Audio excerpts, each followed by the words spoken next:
All praise to the Most High God and His Son, Yahushua, for giving us blessings today to have another Sabbath class with our people come together, congregate for the Holy One. Today's Sabbath class is called "We Are Yet This Day in Our Captivity." The reason why I did this class is because a lot of our people do not believe that they are still in slavery, still in captivity under the white man, under white supremacy in America. So we're going to bring us some scriptures to show you that we are still in captivity and under someone else's control. So with that, we're going to start off with Deuteronomy chapter 32 and verse 7. Let's get some understanding.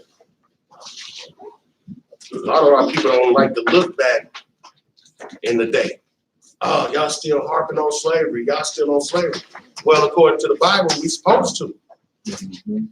We're supposed to remember. I got that. The book of Deuteronomy, chapter 32, verse 7. Remember the days of old. Consider the years of many generations. Ask thy father, and he will show thee. Thy elders, and they will tell thee. So, he said, remember the days of old. A lot of us can go to our fathers and ask them about the days of old because they don't know about the days of old. And we don't have a lot of elders that know about the days of old, but we do have the scriptures. These are our prophets, our holy elders that we need to turn to get an understanding about the days of old. So we're not supposed to forget. Just because this country say forget about slavery, you're a fool if you do that. They're not going to forget about 9/11. They're not going to forget about Pearl Harbor. But they want you to forget about one of the most devastating things that have happened to our people. Let me get something in on that, because a lot of times when people look, when you don't look back at your past, how you gonna know what your future is? Because you continue to keep doing the same old cycle. The thing is, it's got to break somewhere. So you got to look what went on before and what went on around you to push you back, to push you farther. I'm gonna get a precept on that. Give me Psalm 44:1 right quick. Because even our forefathers, I think about King David. King David, he asked in the times about his forefathers. He wanted to know, just like all the rest of the prophets, they wanted to know what was going on too. You get there, read that up. Book of Psalms, chapter 44, verse 1. Mm-hmm. We have heard with our ears. He said, we have heard with our ears, we have got understanding with our minds. Read on. Oh God, read. Our fathers have told us. See, he inquired about his forefathers. He said, our fathers have told us, read. What work thou didst in their days. What they did in their days. Read on. In the time of old. In the time of old. Even King David did the same thing. He had to go back to reflect, to go see what went on in their times of old, just like what I'm bringing out. We can't forget what our past is. We got to remember this so we can know how to move forward and move past it to get on to a greater place. Go ahead. That's what this Bible was written for. Exactly. To go back to our forefathers. That's why we go back to the Bible, because it's the history of our forefathers. But we got to be remembered to that. They don't want us to remember that. They don't want us to know the Israelites. They don't want us to know about our forefathers and fighting against oppression. So I'm going to ask a question through Jeremiah. Let's go to Jeremiah 2:14. Because like I said, a lot of our people don't know what Harriet Tubman said. The same old slaves, they knew they were slaves. Yeah. More slaves, they knew they was some slaves. We can free more Israelites if they knew they was Israelites. You know what I'm saying? So let's get that. Jeremiah chapter 2, verse 14. Is Israel a servant? Is he a homeborn slave? Why is he spoiled? Is Israel a servant? Yes. Is he a homeborn slave? Yes. The question is, why is he spoiled? Our people don't even consider why are they spoiled, why they don't know who they are, why we've been put in captivity. That's something that we have to remember. So to remember that, we have to go back to the scriptures. So like I said, are we yet this day in our captivity? That's what the question is. I mean, that's what the statement is. And the question is Israel a homeborn servant? Israel a servant? Is he a homeborn slave? Yes. So we're going to pull that out the scriptures to show our people that today, 2019, that we are still slaves in this country. Mm-hmm. Let's get Isaiah 5 and 13.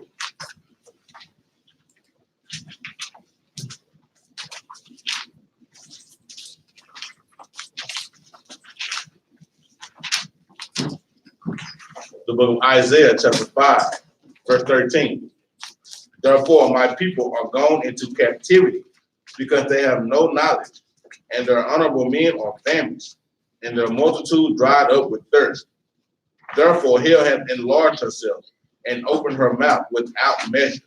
And their glory, and their multitude, and their pomp, and he that rejoiceth shall descend into it. So it said, therefore my people are going into captivity.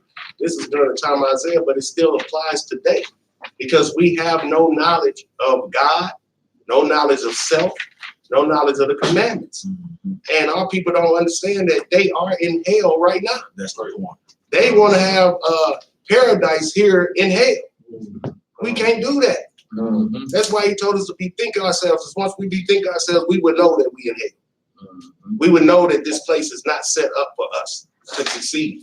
But our people who blinded to this country, this American ideal, thinks that they can be equal with their oppressor. Because the reason why, because they even got their entertainments and actors, they pushing it, man. They pushing it strong. Guess what? One of the #1 songs still on the radio playing right now. They living their best life.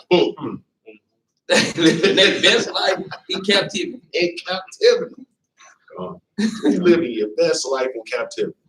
That don't even make no sense because they don't know who they are. They have no knowledge. And that's the key thing to it, knowledge. See, people think you just say the word knowledge and that's the end all be all. What knowledge is it talking about that we don't have? That's the key point. Knowledge of math, knowledge of science. It's not talking about that. It's talking about the knowledge and the fear of the Most High God. And our people do not have that.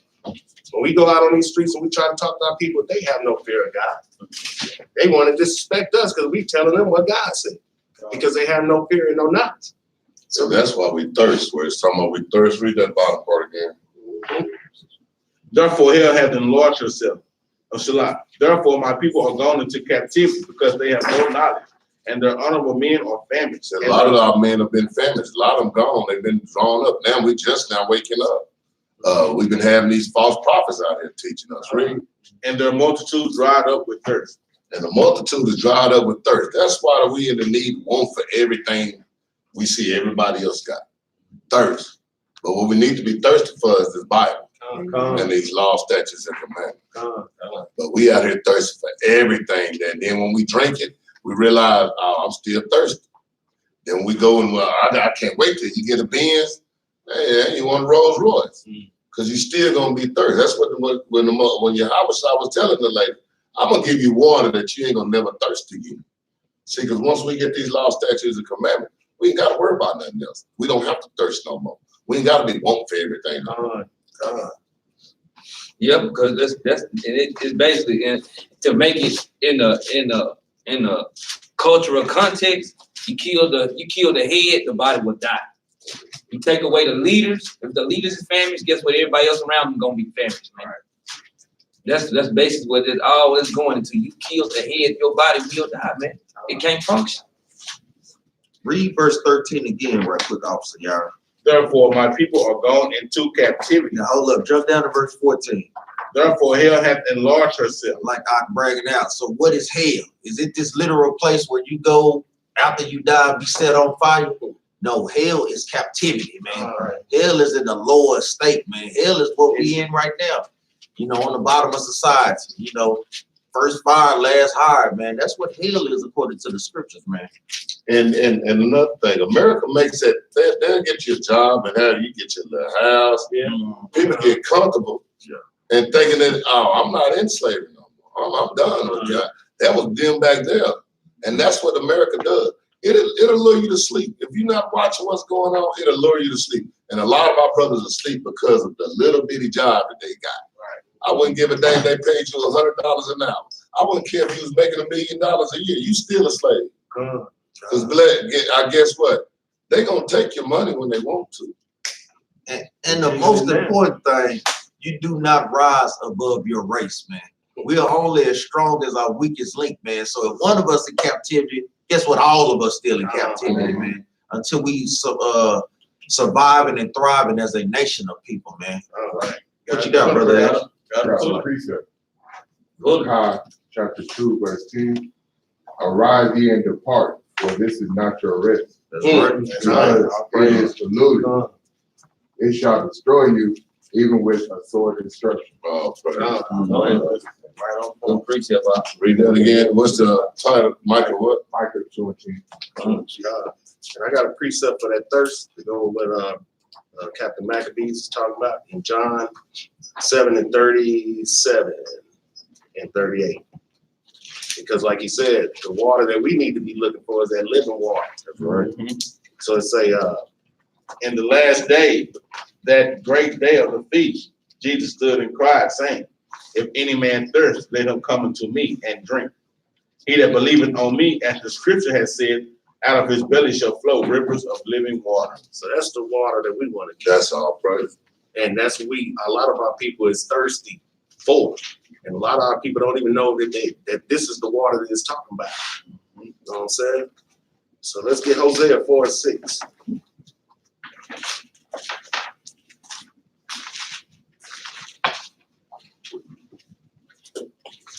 Because the lack of knowledge is a problem with our people. The lack of knowledge, because our pastors ain't teaching no knowledge in them churches. They wasting a lot of time with a lot of dancing and singing and hooping and hollering, carrying on. You know what I'm saying? And a lot of our people in there is famished. The book of Hosea, chapter 4, verse 6. My people are destroyed for lack of knowledge. What does the Most High say? My people are destroyed for lack of knowledge, because thou hast rejected knowledge. What do our people do? Because thou hast rejected knowledge, I will also reject thee, that thou shalt be no priest to me. Seeing thou hast forgotten the law of thy God, I will also forget thy children.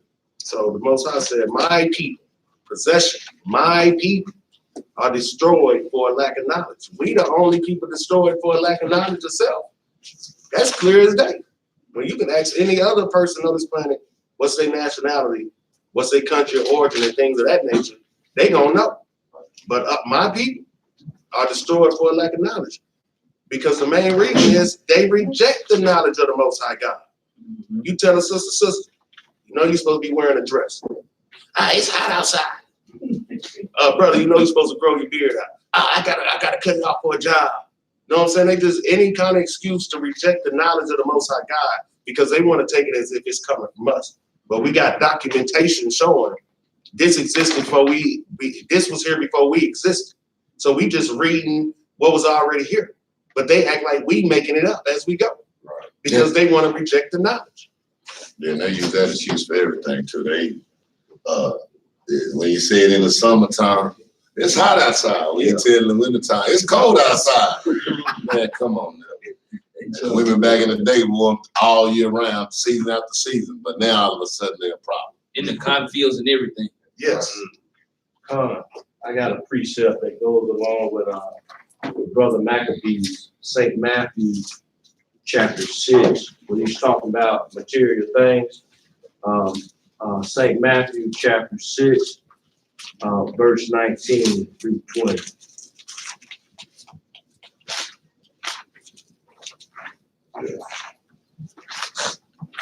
St. Matthew chapter 6, verse 19. Lay not up yourselves treasures upon earth, On the earth. where moth and rust doth corrupt, and where thieves break through and steal. But lay up for yourselves treasures in heaven, where neither moth nor rust doth corrupt, and where thieves do not break through nor steal. That's right.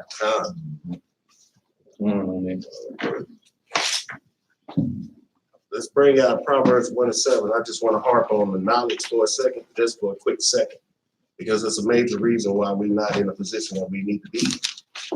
And we got a lot of people out here thinking they got knowledge, but it's a lot of people going against the scriptures, saying that we ain't got to keep commandments, we ain't got to do this, we ain't got to keep feast days and things like this.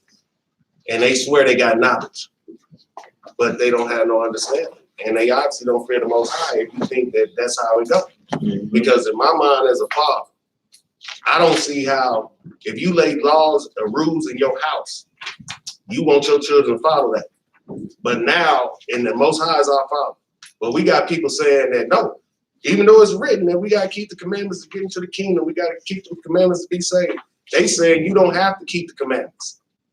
What father that runs a household gonna tell his kids you don't have to listen to the rules? And we dealing with the greatest father, the Holy Father. And he gonna turn around, he done sacrifice his son, and he gonna turn around and say, oh yeah, I sacrificed my only begotten son for you, but now you don't have to be obedient to me. Mhm. That's foolish, man. And that shows a lack of the fear of the Most High. Let's get that. Proverbs chapter 1, verse 7. The fear of the Lord is the beginning of knowledge, but fools despise wisdom and instruction. This is wisdom and instruction, man. And the whole book is put together for us to adhere to. And you got people saying that you don't have to adhere to the wisdom and the instructions. It's because it say the fear of the Lord is the beginning of knowledge. If you don't fear the Most High, then how can you even begin to have the knowledge of this book? That's right. Because you saying you don't have to do it. Matter of fact, give me Psalms 119. Man, it's like what I can break it out is heavy, man, because that's the signs of a false prophet. When you hearing brothers that's up there teaching saying that you ain't got to keep God's laws or high holy days, that bell should be dinging off in your head. Ding, ding, ding, ding. False prophet, man. Because that's not of the scriptures, man. We're going to get a scripture after I get his. Go ahead, And honestly, man, and the people that's doing it, those are weak-hearted men and weak-hearted women, man. And that's being weak-hearted children. That's really what it goes into, man. Because the thing is, those are people that don't like rules. That's right. That's it. That's right. That's all that boils down to. When people don't like rules, guess what? They find any excuse to get up out of doing things, man. And guess what? And it takes sometimes your own wife, sometimes your own children, sometimes your own husband. Guess what? These people that's around you, those are some of the people that guess what? They try to take the fear of the Lord away from you. But you have to have your mindset to think, guess what? Who you gonna choose? The Lord? You gonna choose the maker or you gonna choose the pot? And then what he say, a foe should be devils of his own household. Oh man, you got to start. People got to look at. You can't waver in this truth, man. There's no waver. If you're gonna fear the Lord, fear the Lord. If you ain't gonna fear the Lord, guess what? Step onto the other side, man. Go ahead, Psalms 111 and 10. The book of Psalms chapter 111, verse 10. The fear of the Lord is the beginning of wisdom. A good understanding have all they that do his commandments. So I guess that changed. I guess the way you understand the scriptures done changed. Because he told us a good understanding have all they that do his commandments. So now you understand the Bible without doing the commandments. That's what they say. But that's why we in the position that we in the condition that we in. And we just repeating the same cycle over and over. We got Israelites raised up, then they want to go against the scriptures. We got Christians out there that want to go against the scriptures because like the brother said, they don't want to keep no rules. Because this country don't keep no rules. They don't even keep, they give you rules and don't even keep. So you following your oppressor. Like me and one of the ops brought out the other day. If you go in any other country besides America, people is not walking around here. Men is not walking around here holding hands like this. Women is not walking around. You go into these other countries, you'll get killed, man. Guess what? All that stuff that they do here in America, guess what? That's why people come to America. This is the place of I can do whatever the hell I want to, and that just boils down to. This is all this is. Like it's Babylon, Sodom, or whatever kind of thing that you can think of, a melting pot. This is what America is about, man. It's about destruction, man. And I can do whatever the heck I want to do. Oh, no, touch on that. But go ahead, Now to touch on that, the signs of a false prophet. Go to Ezekiel chapter 22, verse 26. Because like I can bring out, like we say, man, that lets you know if brothers is teaching the right way, man. When you hear that brother say, oh, we ain't got to keep feast days, but then we bring out Judges 5 and 11, way back during that time, telling us and prophesying that we had to keep the commandments, even in our captivity, man. So guess what? They going against the scriptures, man. But this is a sign of a false prophet. Read that, officer, y'all. Ezekiel 22 and 26. For priests have violated my law. That's number one right there. They're gonna violate the law. Read on up. And have profaned my holy things. And they're gonna profane the holy things of the Most High God, telling you you don't have to keep Passover. Oh, that was abolished at the cross. Christ nailed it to the cross. Christ didn't nail nothing to the cross but the sacrificial law, right? Read on now. They have put no difference between the holy and profane. And that's another thing that they do. They ain't gonna put no difference between the holy and the profane. They one and the same to them, man.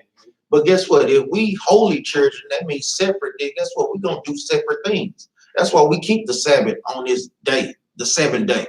You know, that's why we keep the Passover. They're not keeping Passover, they keeping Easter, man. Read on now. Neither have they shown difference between the unclean and the clean. Most High, the Lord made all foods. Now we can eat anything. Well, guess what? He created roaches too. So you're gonna eat a roach? You know, that don't even make no sense. Read on now. And have hid their eyes from my Sabbath. That's what they tell. We ain't gotta keep the Sabbath no more, man. Read on now. And I am profaned among them. And that's what they do to the Most High. They profane him among us, man. Teaching our sisters and brothers that we don't gotta keep the commandments, man. So y'all understand that's the signs of a false prophet. Man. Go ahead, Drop down to verse 31, man. Verse 31. Therefore have I poured out my indignation upon them. Verse 31. Yeah. 20. Yeah, drop down to what be it, 22? Yeah, 22. Man, matter of fact, it jump back over. Go to chapter 20, verse 31. My bad, I'm in the wrong part. Relax. 20 and 31. Ezekiel chapter 20, verse 31. For when ye offer your gifts, when ye make your sons to pass through the fire, you pollute yourself. Now, guess what? With the false prophets, guess what they bring? They bring all these pagan holidays, all American traditions. Now, everything we do is for the kids. That's the excuse. That's all this is, an excuse. That's all it is an excuse, man. Read up. Ye pollute yourself through the fire. Ye pollute yourself with all your idols, even until this day. He said, even until this day. So guess what? The Bible got scripture after scripture after scripture to identify the false prophets. It got scripture after scripture to identify the things that people are doing that's going contrary to God, man. And those are the things that have us yet in this captivity. Yet in this captivity. Read up. Even until this day. And shall I be inquired of by you, O house of Israel? Now, the Lord asked, he said, so should I be inquired by y'all? Should I ask the question about this? Y'all polluting this thing? Y'all giving y'all doing everything for the sake of children and everything? All of these are doing anything for that's contrary to God, man. It's going to the children, passing our children to a father, because a lot of times people do stuff because of the children. They do stuff because of their wives. You better do something because of what the Lord say, man. Get the fear of the Lord. Read up. As I live, said the Lord God, I will not be inquired of by you. He said, look, because they don't seek the Lord, man. They don't. A lot of these false prophets, they don't seek the Lord. And guess what? And they tell you to pass your children through the fire. They tell you to go. They tell you it's cool. The laws is done away with. You can go celebrate a birthday. You can go celebrate. You can celebrate Christmas. Then they trick you so much to the point where, but won't you just do it for your children? Then don't do it. Don't do it because I said so. That's what they say. Don't do it because I said so. Do it for your children. I heard my family say, we just do it for the family get together. That's another excuse. Yeah, for real. And let's go back to Ezekiel 22 and 27, man. Right. Would you go finish that off? Go ahead, man. That's what these pastors are doing, our people, man. Her princes in the midst thereof are like wolves, raving their prey, to shed blood and to destroy souls to get dishonest gain. Read that again. Man, that's so crucial. That's what it's doing. Her princes in the midst thereof are like wolves, ravaging the prey, to shed blood and to destroy souls to get dishonest gain.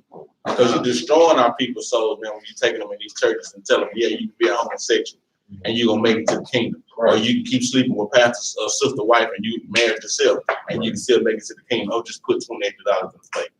You dishonest gaining these people, man. You just want to do it for your business or your trip to wherever you going next week with the first lady. You know what I'm saying? That's what they doing. They shed innocent blood, man. Destroying our people's souls. We trying to get our people's souls back right here in this truth. You know what I'm saying? That's why it's not many here. You know what I'm saying? Because a lot of people not going here. 1/3. You know what I'm saying? Go make it through it. We trying to be part of that 1/3. But these false prophets, man, these false prophets, what they doing? They destroying souls, man. And before I put his next precept, I want to let brothers and sisters know. Look, you cannot let your wife or your children or your husband pull you away from your God. That's right. That's the mindset we have to have, man. He that love his mother and father or who love his wife or children more than they love the Lord, guess what? You're not worthy of the Lord, man. You are not worthy of the Lord, man. Because guess what? America made you so free. America made you so free to the point that guess what? They can go against anybody. They can go against anybody. But the Most High, guess what? He's the judge, man. And he gonna send his son to correct this thing. That was like America's main agenda, as far as divide and conquer. That's right. And then having it spill over into the families also. But the Most High is only dealing with nations. That's right. When he punishes, he gonna do this. What he punishes as a nation, and we so-called Israelites seem to think that as long as they got their stuff together, they doing good. It's all good. Most High is concerned about the whole nation of Israel. Because, like you say, you go back to knowledge. So, if we're talking about false prophets, false pastors, they go back to knowledge. Let's get Malachi 2:7. It's all gonna go back to the knowledge of the Most High God, and if we getting it taught right. If we're not getting it taught right to us, we gonna be off course every single time. Right. And we're not gonna be in unity, and we're not gonna work together. This the only thing, and this is how we know that it's garbage what they talking about, because the only reason why we all in this room together is because the law, statutes, and commandments of the Most High God. Period. So they can say whatever they want to say. I know it's true. The book of Malachi, chapter 2, verse 7. For the priest's lips should keep knowledge. To keep what up? For the priest's lips should keep knowledge. Uh-huh. And they should seek the law at his mouth. They should do what? Seek the law at his mouth. The law done away with. Seek the law at his mouth. Why? For he is the messenger of the Lord of hosts. So if somebody is a prophet, preacher, pastor, evangelist, and he is Israelite, black, whatever you want to call it, he should be teaching you the laws of the Most High God. This is the first way you know if you're dealing with a false prophet. If he's not even bringing up the laws to you. Let's get 1 John chapter 2 and verse 3. For anybody who watching, this is clues to know if you're dealing with a false prophet. That's the first clue to know. So you go into the church and he ain't talking about no laws of God. You see what the Bible just said, Malachi 2:7. For the priest's lips should keep knowledge. He should seek the law at his mouth, for he is the messenger of the Lord of hosts. And if he's not doing that, he's not a messenger of the Lord of hosts. And we're going to see what the Bible says about it. The book of 1 John, chapter 2, verse 3. And hereby we do know that we know him. If we do what? If we keep his commandments. Read on now. He that said, I know him, and keepeth not his commandments, is a liar. This is in the New Testament. This is in the New Testament.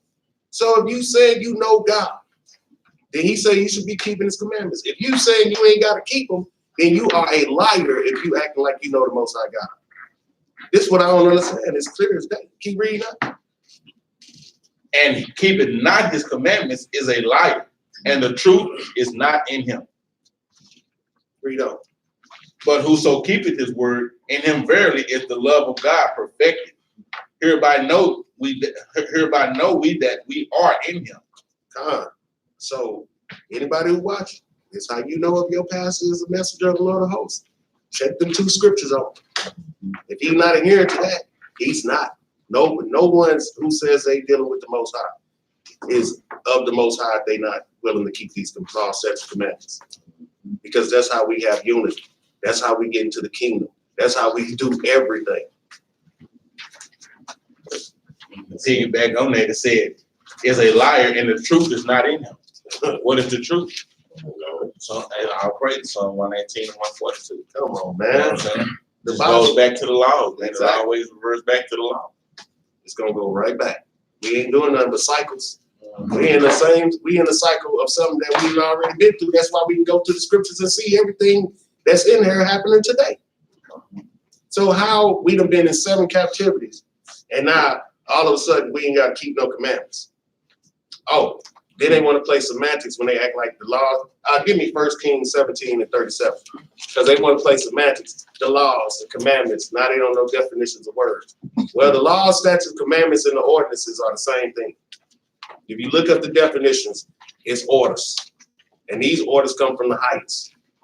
So you can't get out of it. You're not gonna get out of it. No matter how you want to try to escape up out of it. He made it ironclad. You're not getting away from the truth. You got that out? What's the full 7? First Kings what? 17 and 37. I love this scripture right here. It's the is it 2 King? Yeah, you're right. 2 King. No, 2 King. Yeah, give me 2 King. What's that first? Yeah. The book of 2 Kings, chapter 17, verse 37. And the statutes and the ordinances and the law and the commandment which he wrote for you. Which he did what? Which he wrote for you. So he wrote all 4 of those different categories for us. Read on. Ye shall observe to do forevermore. For how long, God? Forevermore. One more time. Ye shall observe to do forevermore. So how does it stop in 2019 that we don't have to keep the law, statutes, commandments, and ordinances? That's crazy, man. That ain't a cut. Christianite. I'm on the precept behind that one, man. Yeah. Give me Proverbs chapter 28 and verse 5.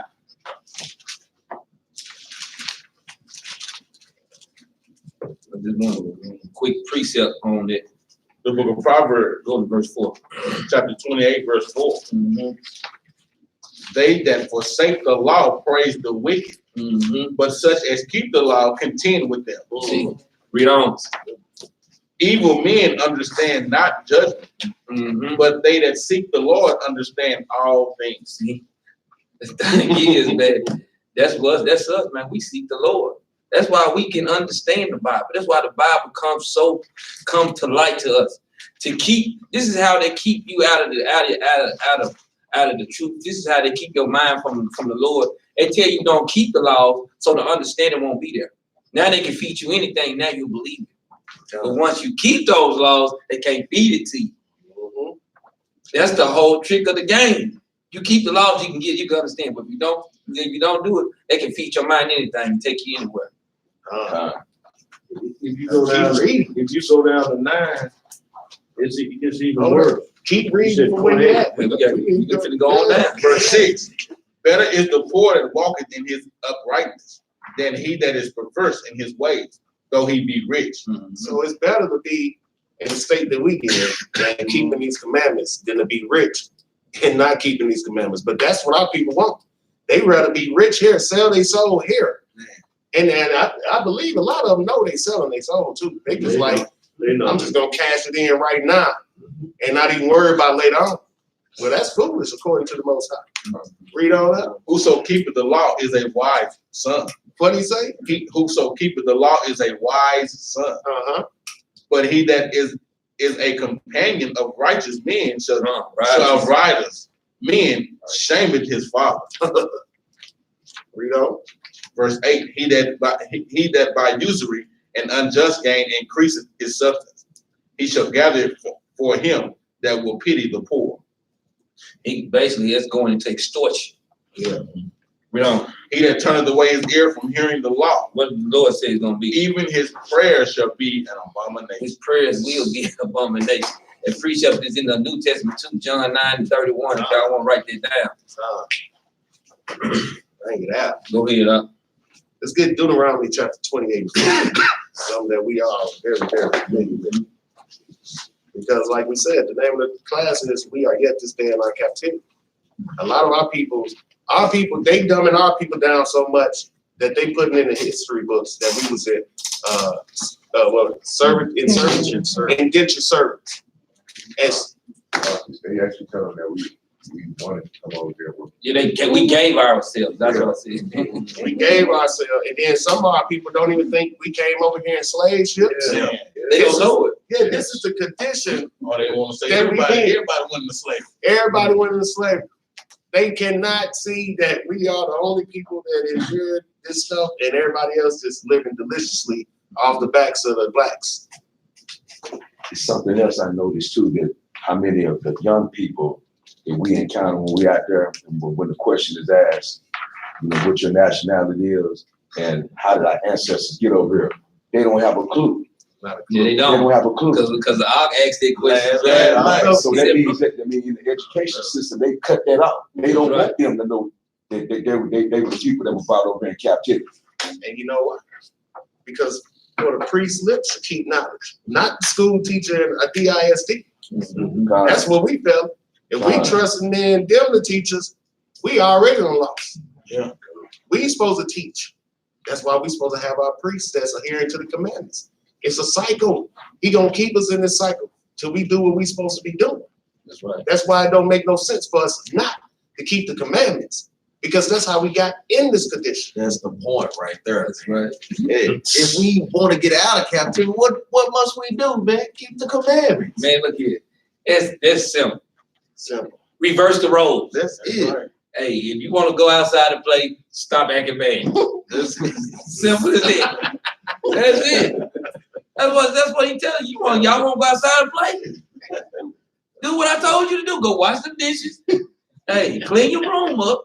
Then you can go out there and play. Do what I tell you to do. Add on there. How many of us have been with your cousins, your brothers, your sisters? About it'll be a group of y'all, and all of y'all are getting in trouble because of one or two of y'all. Yeah, right. But all of y'all was together. But all of y'all didn't do something. But one or two of y'all did, and ain't nobody saying that. So all y'all get in trouble. Well, that's what we in.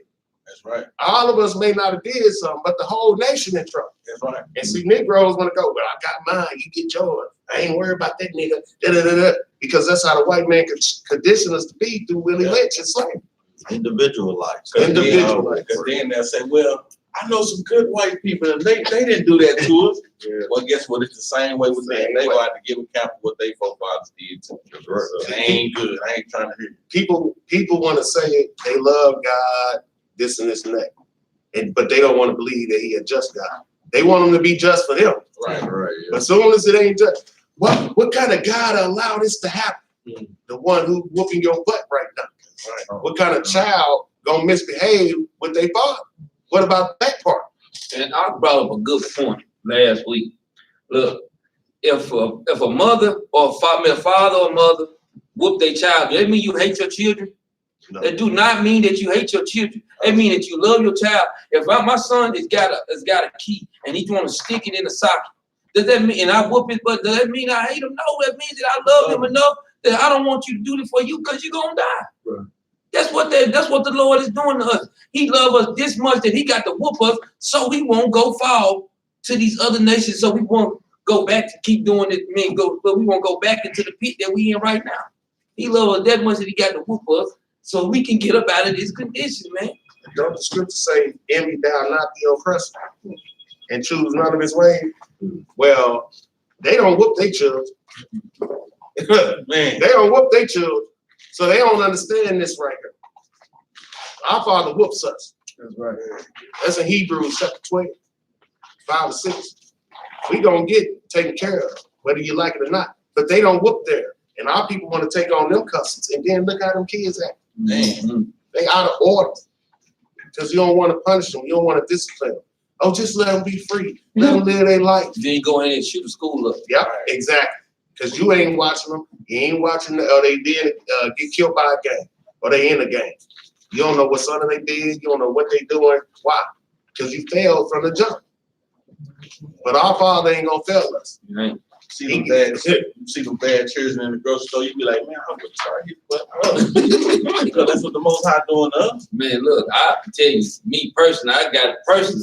I look, man, I'm walking in the grocery store. Look, man, I'm standing in line. I got my cargo shorts on. Little man stick his whole arm in my pocket. I look down, little boy, he just sitting up, he looking up at me. I'm like, you got your arm in my pocket, little man. What you like? I did something wrong. I pull his arm out of his pocket. He go back, he do it again. I'm looking at his mama now, like, hey, you ain't gonna stop the little man from doing that. Stop, don't do that. And he looking at me like, I'll come over again. I'm looking at him. It's good off on my butt too. Yeah. Get a precept of that real quick, man. Revelation 33 and 19. Because the Most High, like we said, man, you got to do his chastise. If you don't chastise, you might not be here, man. That's something to really think about, man. You just going through life and you just winning. You keep on winning. You like, hold on. I'm winning, man. What's it on? I said, hold on, this dude undefeated. Revelation 3:19. The book of Revelation, chapter 3 and verse 19. As many as I love, I rebuke. As many as he loved, he said, I rebuke them that I love. And I chasten. And do what? And I chasten. And hit them with that rod, man. That book, that belt, that sticky cord, that switch. Be zealous, therefore, and repent. He said, so therefore, when I do rebuke you and I do hit you with that belt, repent. Like I said, you want to go outside, well, change your way. Stop doing what you're doing. Go in there and clean that bathroom, clean that room. Go clean some dishes. Go do something. He said, man, that's why I rebuke you, because you ain't changed. And then when you do change, guess what? You still gonna get. When you got that good whooping, though, boy, that's what that whooping goes. They be, I ain't gonna do it no more. I ain't gonna do it no more. I ain't gonna do it no more. Yeah, that's repent. They repent like a dog. That's what we need to be doing. When the Most High whooping us, we need to be repenting. I ain't doing that no more. We should be hey, that's something I'm not doing again. And that's what we gotta understand. This captivity is punishment. It's a whooping. That's what our people don't understand. They don't know why we went into captivity. And guess what? And guess what? When you get that chastening, guess what you're gonna have? Everybody in there look like a Gadite. You're gonna be marching out with their tail and foot up. You be high stepping all through that house trying to get rid of. You say, "Nah, you doing the rain dance in here?" Yeah, yes, he is. Let's go to Hebrews 12 and 5 and 6.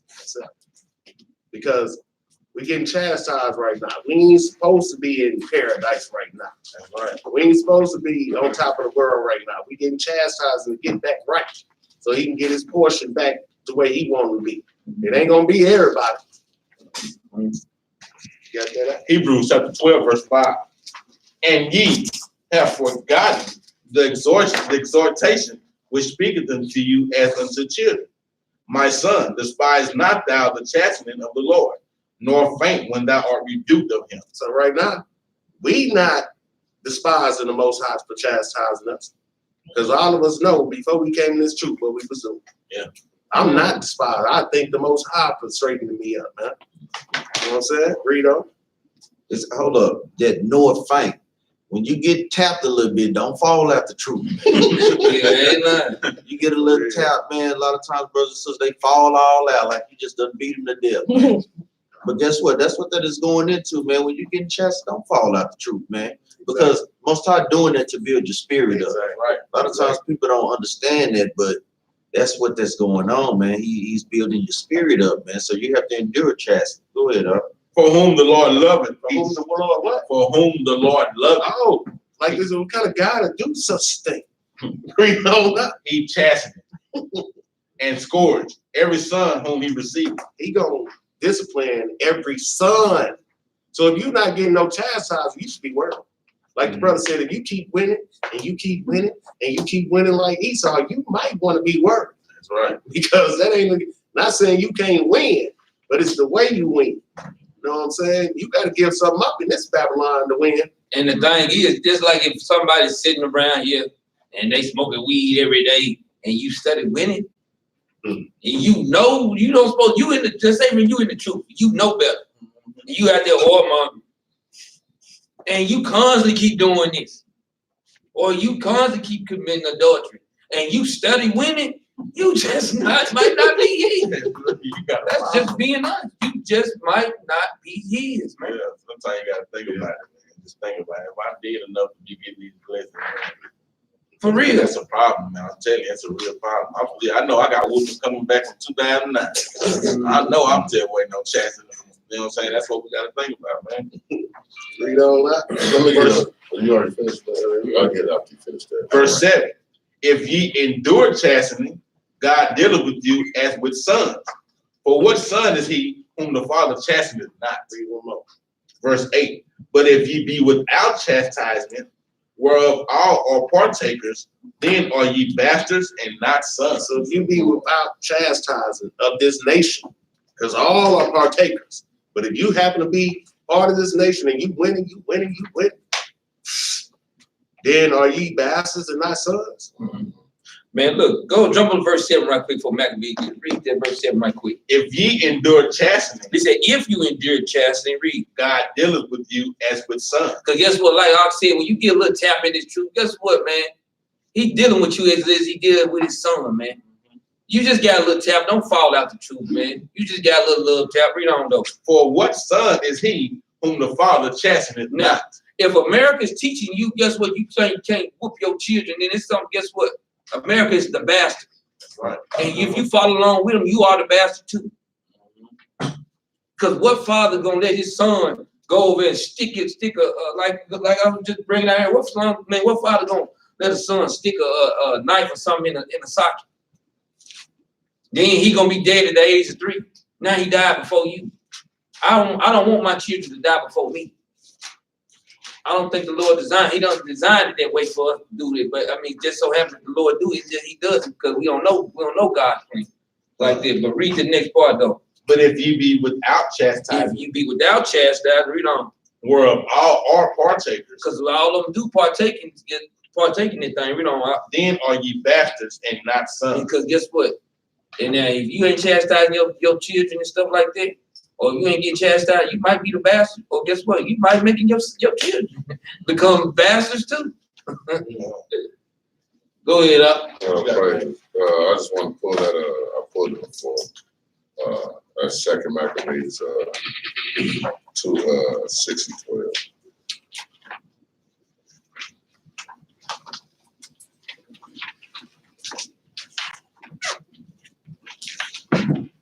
The book of 2 Maccabees, chapter 6, verse 12. Now I beseech those that read this book, that they be not discouraged for these calamities, but they that judge those punishments not to be for destruction. See, these punishments not for our destruction. They're not to destroy. They here to build us up.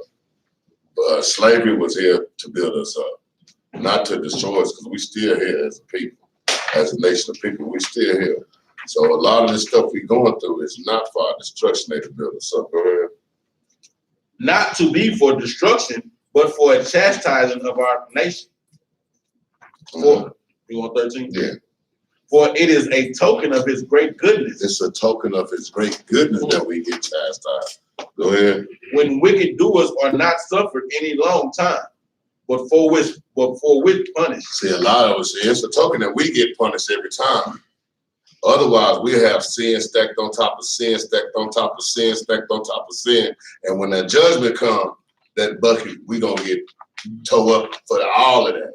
But see, we get punishment every time we go. We go against God, we go into captivity. Yeah. We going against God, we go into famine. We go against God, the other nations don't do that. Don't be surprised about what they doing. Go ahead. For it is a token of his great goodness when wicked doers are not suffered any long time. See, the wicked doers ain't suffered for a long time. They think they getting away with it. Uh-huh. They feel good about what's going on. Oh, so we can do this forever. They living their best life. That's exactly what they They ain't do. going back and forth with y'all, man. Go ahead.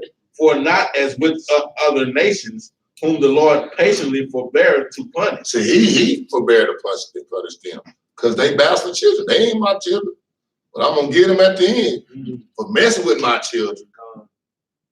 Because after a while, you know what I'm saying, your mama sometimes got to come out the house when the bullets keep buzzing. Sometimes your daddy got to come and knock the.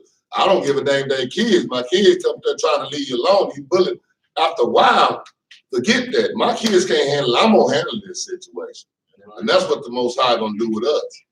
So don't get discouraged. Don't be tripping off that. Just take the punishment that we get and repent. I ain't gonna do it no more. And get back to his law. Go ahead, finish that out. Till they come to the fullness of their sins. Mm-hmm. So See, they got to come to the fullness of their sin. So it matters that punishment, what we got for the sins that we got, and we was getting chastised, getting whooping every time. Now they ain't getting whooping for nothing. So imagine till they come to the fullness. So that tank gonna be on full when the Most High got to do the judgment on that tank. Ain't no escaping.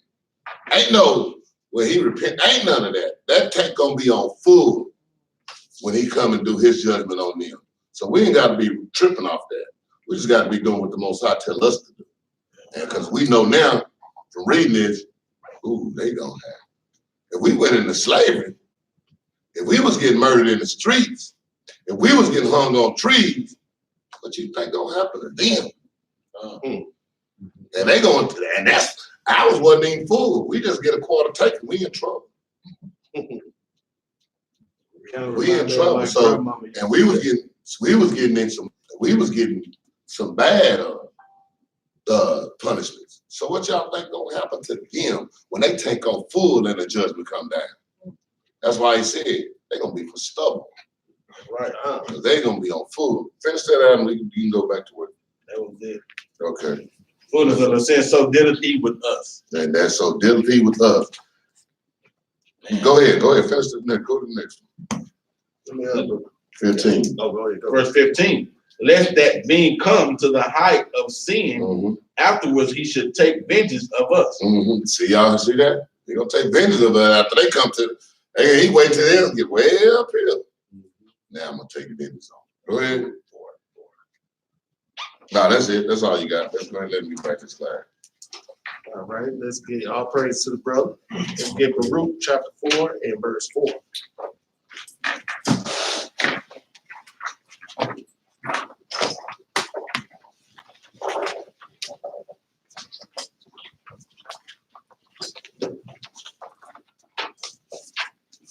The book of Baruch, chapter 4, verse 4. O Israel, happy are we, for things that are pleasing to God are made known unto us. So Israel, happy are we. The Most High let us know what's pleasing to him.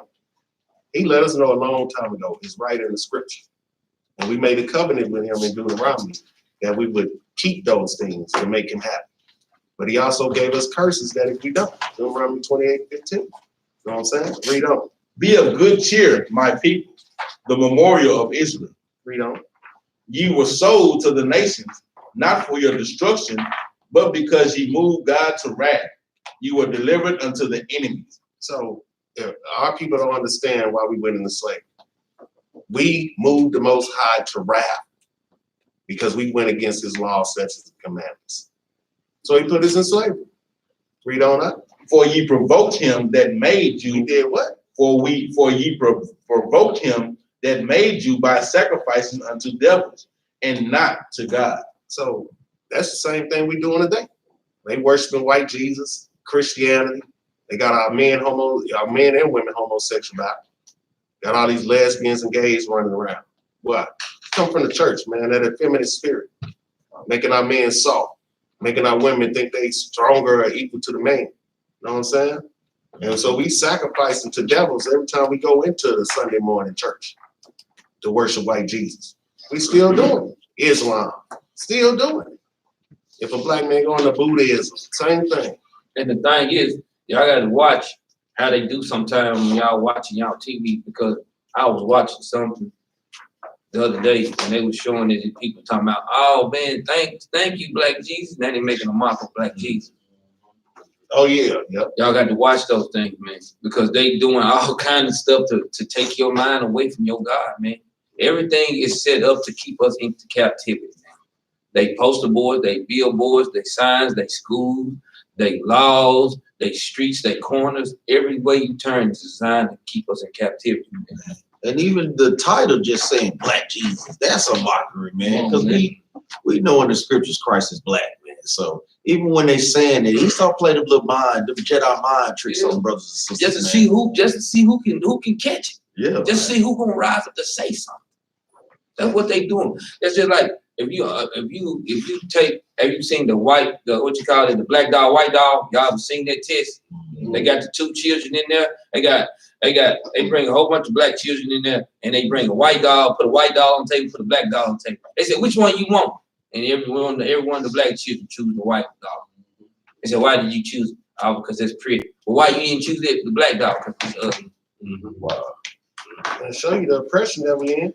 When you got the label, why is they labeling us black Hebrew Israelites? We the only Israelites. Right. The white man ain't even claiming to be an Israelite. So why is it a black Hebrew Israelite? Why is it black Jesus? You know what I'm saying? Why you got to emphasize we not even black? Like it's two Jesus. How about you say Yes. the guy? Yeah, the Yeah. Why is we even? Because we in white supremacy. It's clear as day. Like you said, they doing it on the shows to test black Jesus, on blackish. She always hollering about the black Jesus. Why? He not black. So why you gotta emphasize the black part? Because you think you lesser than. Anytime you gotta add the black part on it, I'm a black Hebrew Israelite. You making yourself lesser. I'm an Israelite. That's right. You know what I'm saying? I'm a black American. You ain't never heard no white person say I'm a white American. They say I'm American. Or they say I'm white. they'll put the American. They just say I'm white. Let's go to let me get a precept. Micah 2 and start at 1. 1 and 2.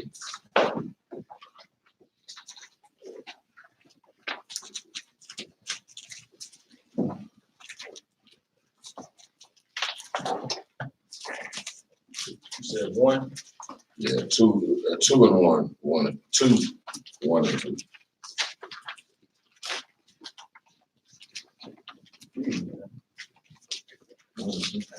Sound like that book that ran off of something. The book of Micah, chapter 2, verse 1. Woe to them that devise iniquity and work evil upon their beds. Woe to them that devise destruction and evil upon their bed. They sit up there planning these things every day. Y'all think it's a game. Like I said, we be just barely be trying to plan what we gonna do this weekend. A white man playing hundreds and hundreds of years from now. They be telling you what's gonna go down in 2050. And we be like, we don't even we can't 2050. We're trying to deal with 2019. But nah, they sit there and plan. They plan it every day. Go ahead. And they planning this, and then what are they performing? Go ahead. When the morning is light. Oh, when the what? When the morning is light. They doing this every day. They planning every night. They performing it every morning. Read. They practice it. They what? They practice it. Oh no, they just pick it up. No, they practice this evil upon us. They practice to put them billboards. They practice to put them what them little signs are in the movies. They call them subliminal messages. Yes. They practice that stuff. They practice what's going on when they play, when they practice to put the black Jesus on. They practice to put these names out there like that. Then they mocking our clothing. Because now they all of a sudden fringes now is there's something in the market now. Because they know what black people do, what happens. A lot of times after a while, the style goes out. But see, we Israelites, they can stop doing it all they want. We're gonna still continue to wear out. But go ahead. Because it is in the power of their hand. Because it's in the power of their hand. They run the world. So they got that power to do that. Even if we came up with a great plan, we ain't gonna perform. We'll be like, yeah, well, I could blow up the world, I could blow up the White House. We can't perform. See, and I'm gonna tell you something. This give you a clear, the Bible giving all of us a clear indication on how the other nation do and how they perform. So when you hit your jobs and then they get to doing different little stuff, guess what? They planned it. So don't be alarmed. Guess what? Because guess what? We all sometimes fall short. And we all sometimes fall short at these jobs because we get sick and tired on how they do with us. But they playing this stuff on how they do it just to see how you gonna react. They want to see. They want to see you. They want to see. Hey, like, if he gonna be one of the good ones or he gonna be the one we might have to watch and get rid of. That's what they doing. That smart comment. That's on purpose. That comment that you be like. Gonna say something back? They want you to say something back. White people say, man, what? Hit me. Yeah. And I'm gonna call you can knock him out to the foot of it. He'll get up there. That's all he wants. He just wants you to go to jail. He don't care if you done broke his jaw. He just, I did what I needed to do. What I practiced last night and accomplished. I got knocked out, broken jaw, but he's going to jail. Yeah. And then, but let's go to this. Verse 2. And they covet fields and take them by violence. Oh, they gonna covet your house, his house. They doing it right now in the hoods right now. Regentrification in Harlem, Chocolate City, Washington D.C., Chocolate City. All that they taking it all. West Dallas, all this. They covering the field and they taking your land. I don't know where we're gonna be living at. We're gonna have to go to the wilderness because they don't want us in the cities no more. Go ahead. And take them away. So they oppress a man in his house. They do what? So they oppress a man and his house. They're oppressing you and your wife, your children. They're oppressing your whole household and the home you live in. Because no matter what, I don't give a dang what you do. I'll pay my house off. You still don't own it because you're going to have to pay taxes next year. Then as soon as they want the oil up under, they're going to tell you don't own the mineral rights. Here, take a few dollars. Get the hell out. And then on top of that, if you stop paying taxes on it, they're gonna take it from you too. Exactly. And if you got an HOA, they can take you out just for you painted your house. Or they gonna take the lien. I just paid this house off, you take my lien. This white people got this stuff playing. They play in these communities. They done like that. Why? So you don't go moving into them communities. They'll find a way to get you out of That's there. right. They tell you can't edge it now. You edge your yard up, y'all have to leave in 30 days. That's what they told me in mine. Told me, God dang, I need to edge up on the side with I go with that weed eater, the bull looking right at me. I got a bull in the hole. He looking like nigga step across that line. And I let them know, no, I'm not, y'all ain't gonna never get that. That ain't my property over there. My property is right here, and this all edged up. Now I had to go to court for this. That ain't even my property. Oh, you didn't trim on that side. Well, shoot, nigga, when y'all get the bull out the way, I'll probably go over there. Man, I'm not going over there. That bull used to wait. Like, yeah, he mowing that yard. That bull waited. Well, yeah, I bet you don't come across it. But go ahead, man. Let's finish this up. Even a man in his heritage. They do what? Even a man in his heritage. And your heritage. What you think they doing? Oh, that's why you was an indentured servant. That's why you were African according to them. That's why you just black according to them. Because they taking your heritage. That's why you gave yourself to slavery. That's what they say. You gave yourself to slavery. And don't be surprised they're gonna continue doing this in the school system. It's keep up with what your kids learn. One thing, if you got them in these school systems, what do they teach you? Look at their books. You ain't got nothing. Look at their little old books, especially their history book, and look at it and read it and see what's going on. Because you'll be like, what the? Yeah, man, I'm telling you, I'm glad my kids are big now because I probably would have took a textbook and knocked somebody's head off with it up at the school for what's going on. But go ahead, No, you got it. Because man, that scripture is heavy too, man. Because anybody got this book, I know I gonna go to. We're gonna read this little insert in Babylon and Timbuktu real quick, man. Because on page 123, you got yours, officer. Y'all here. Read that right quick. That bottom part that's highlighted, right, all the way at the bottom. Because like you say, they oppress a man, even a man and his heritage, man. They let you know we're in captivity, man, calling ourselves African American. Read that. The book of Babylon to Timbuktu, page 123. Like the black Jew in America, some of the Jews. Read that bottom, at the bottom. You see that? Yeah. The Hebrews. Okay. The Hebrew religion is such that if you deny your religion, if you do what? If you deny your religion, laws, statutes, and commandments, read on. You will eventually deny your nationality. You will eventually do what? Deny your nationality. Because guess what? They one and the same. Our laws is our heritage, man. And it's our nationality. They all go hand in hand, man. So Esau know that, man. If they know they keep us away from God's laws, man, they can keep us from knowing who we are. Read on now. The sociologists and the psychologists, man, no. And that two words together, them two together is tough. The sociologists and the psychologists know. And history has proven that if you deny your culture and nationality over a long period of time. Over a long period of time. That's what slavery did to us. 400 years, man. Beating our nationality out of us. That's why we call ourselves black, Negro, Afro-American, African-American, hairstyles and stuff. That don't even make no sense, man. Read on, huh? You will totally forget it through a process of assimilation. Of a what? Of assimilation. Of assimilation, man. And that's when we done been assimilated, man. You know, so that point there is heavy. Go ahead, huh? All right, let's get some rock. Let me back off the brothers 17 and 11.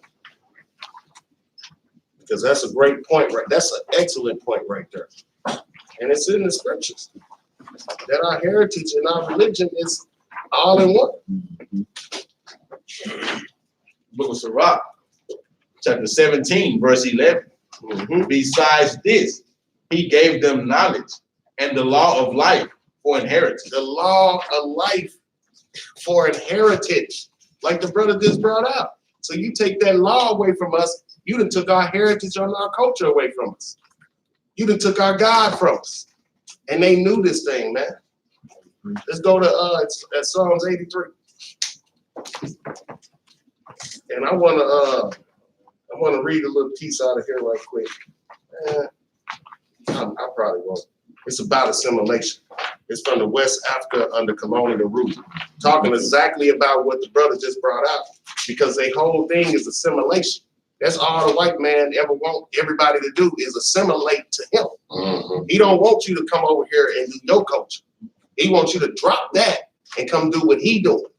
And then if you don't, then you're a problem. Then you're a Muslim. Then you're a black identity. What they call it? Black extremists. Black identity extremists and things of this nature. Or terrorists. Or terrorists, because you won't assimilate to him. And they throw around little sayings, and they have all our people saying, "I'll drop this zero and get with the hero." All that goes into one and the same, man. They telling you to get away from what you do and do what we do. Yeah. That's And one and the same. that's why they promote, and I know a lot of y'all love rap music. You know, when the rap music is promoted the way it is now. Because when rap first started, it was about black unity. That's when they shut that one era of rap music down, when Public Enemy and Pro Righteous Teachers and all that was giving you the intelligent hoodlum, and when they was giving you knowledge, oh no. It's Clan, oh, they shut that down. And now, no, shake your butt. We need some, let's get Luke on the stage. Yeah, for real. They had Queen Latifah. They was talking about unity. UNITY. Now you got the City Girls and Cardi B. I'm like, what is going? Exactly. It's so much of a difference from where the women was rapping about to what they rapping. What she said, "Don't call me a B." The ones now they calling each other that and shaking it and acting like strippers and all this, and this what they glorify. And even like when MC Light, even though she was manly, like, but she had for her little woman stuff, you know what I'm saying? And then, but now, and she spoke like a woman instead of now, it's like, I gotta wear the least amount of clothes. She got a roll of a thread, needle thread. I'm gonna wear this to the prom. I'm gonna wear this to the show. That's all she got on. You know, you were like, dang. At first I looked at it, man. I said, dang, man, them sisters, man, they trying to support, they trying to make this stuff look real sexual on TV. But if you listen and look at what they doing, look at the message. I got y'all. When we look at the message, they teaching our children, our daughters how to be whores. They teaching our daughters how to sell themselves to make money. Hold on, let me get this precept on that one. That's what they doing. They teaching our children that. And that's why if you are awakened, guess what? If your children are awakened, they should be able to see that too.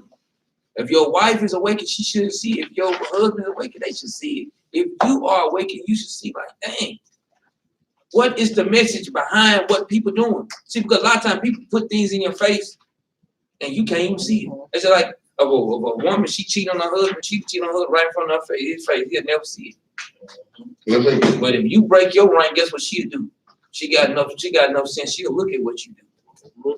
But us as men, we don't look at what women do. Oh, because we all about us. I ain't doing it, it's all about us. But guess what?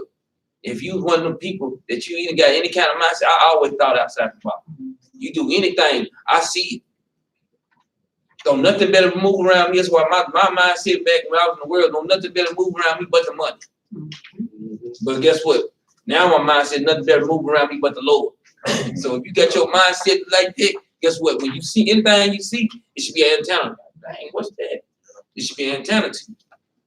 Let's go piggyback on the rapper. I had a precept about what Captain Maccabees was speaking about 1 Corinthians 15 to 33.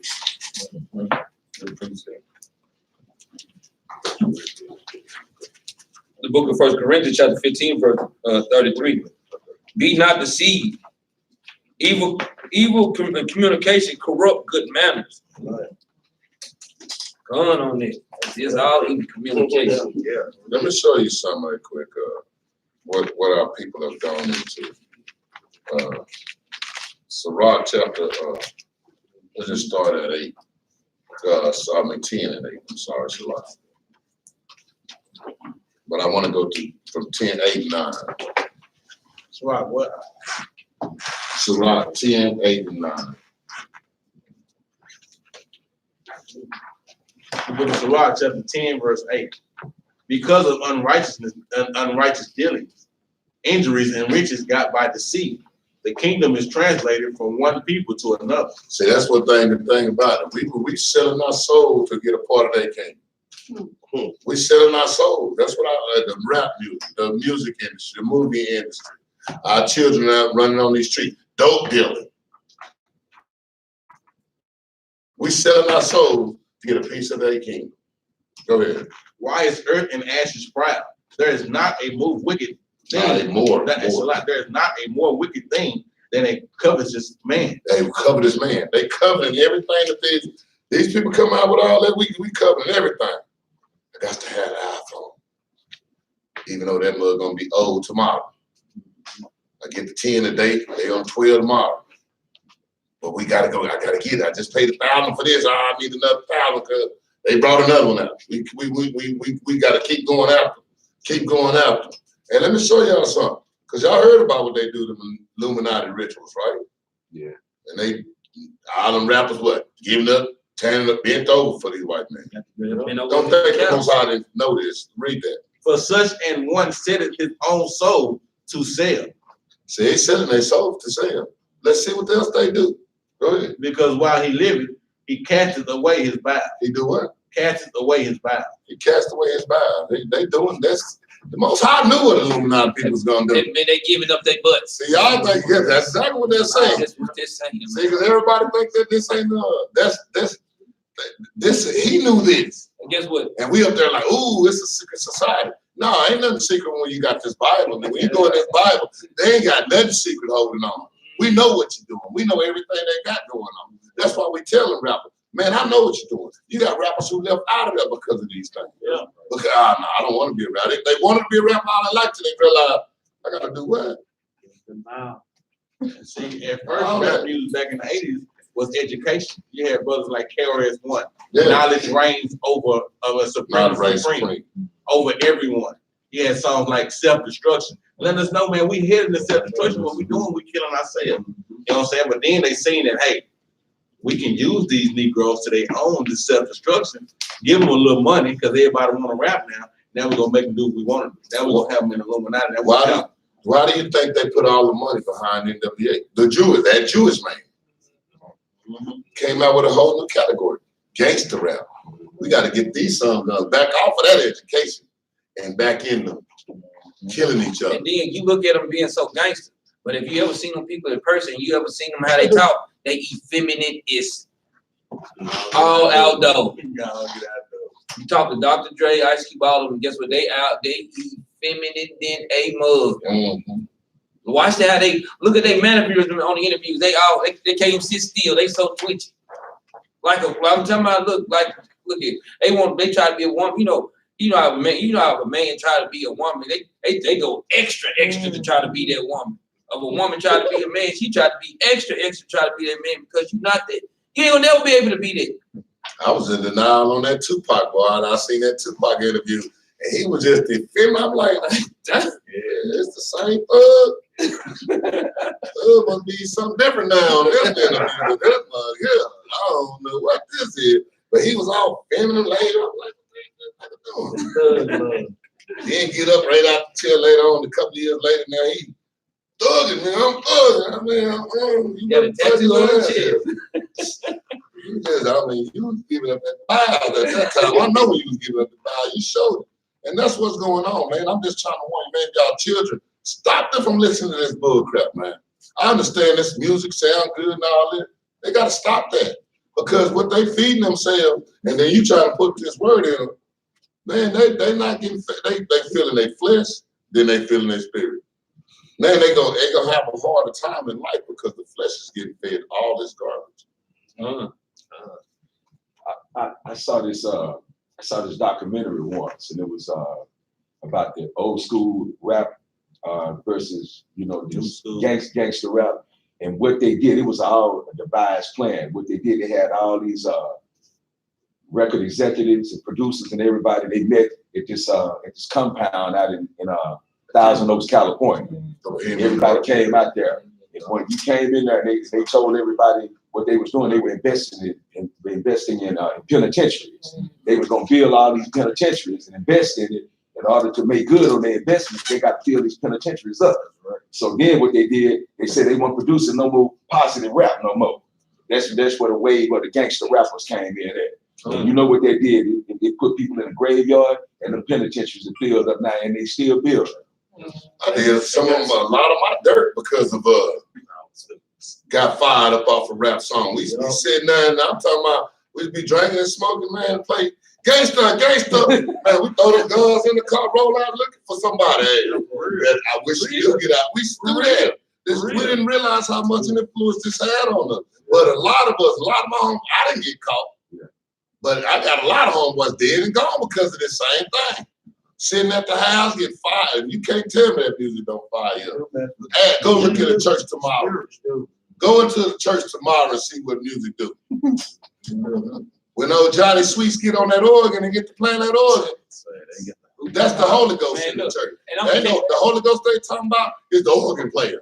So when the organ player, they got the Holy Ghost. When the organ stop, the Holy Ghost stop. And then he put it right back on it. Blah, blah, blah, blah, blah. The Holy Ghost come right back to church. As soon as he stopped, that Holy Ghost is gone. So the organ player, I'm trying to tell y'all, music influence people, man. It do. And even right now, if you cut on the radio station down here, and you turn it on, like I drive truck and I be in the truck, and I cut the radio station. I like to listen to talk radio.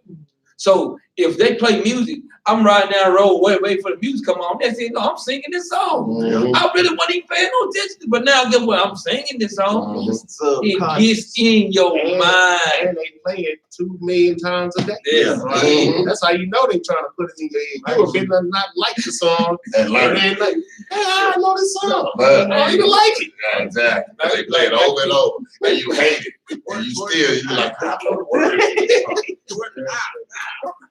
Hey, give me a song, only 3. Because all this we'll be talking about. I know. The book of Psalms, chapter 83, verse 1. Mm-hmm. Keep not thy silence, O God. Hold not thy peace, and be not still, O God. Uh-huh. For lo, thine enemies make a tumble, and they that hate thee have lifted up their head. They that hate us in the Most High have lifted up their head a long time ago against us, Rito. They have taken crafty See, counsel. this is the point I was getting to. What the brother brought up, what McAfee's talking about, what the brother's talking about, that crafty counsel. They always meeting up. They always plotting against us. Our people don't realize. They think they just live life. COINTELPRO, the FBI, CIA. This government is always watching what we do. They never resting on that. Read on. They have taken crafty counsel against thy people, and consulted against thy hidden ones. See, the ones who don't know they Israelites. They don't know that these people is plotting against you. They have no idea. We know, because we know who we are now. And that crafty counsel, that crafty counsel, like I say, we bring it up to today, that's think tanks, man. Mm-hmm. You know, they pay people millions of dollars to search out sin in our community and push it hard on us in our community. Go ahead, Yeah, like the brother said, all the music executives got together. They changed the whole flow of hip hop. Then they did it again when they end up having these dudes wearing dresses and being homosexual and not even saying they're homosexual. Right. So they think they slick, like Young Thug. You putting on dresses, you with a dude and all this, but he refused. The dude asked him was he gay. He wouldn't say it was gay. Yeah. That's crafty. But you call your friend babe. Because they want to have these dudes out here saying, no, I ain't gay. I ain't gay. I'll pay you. I give you $20 million.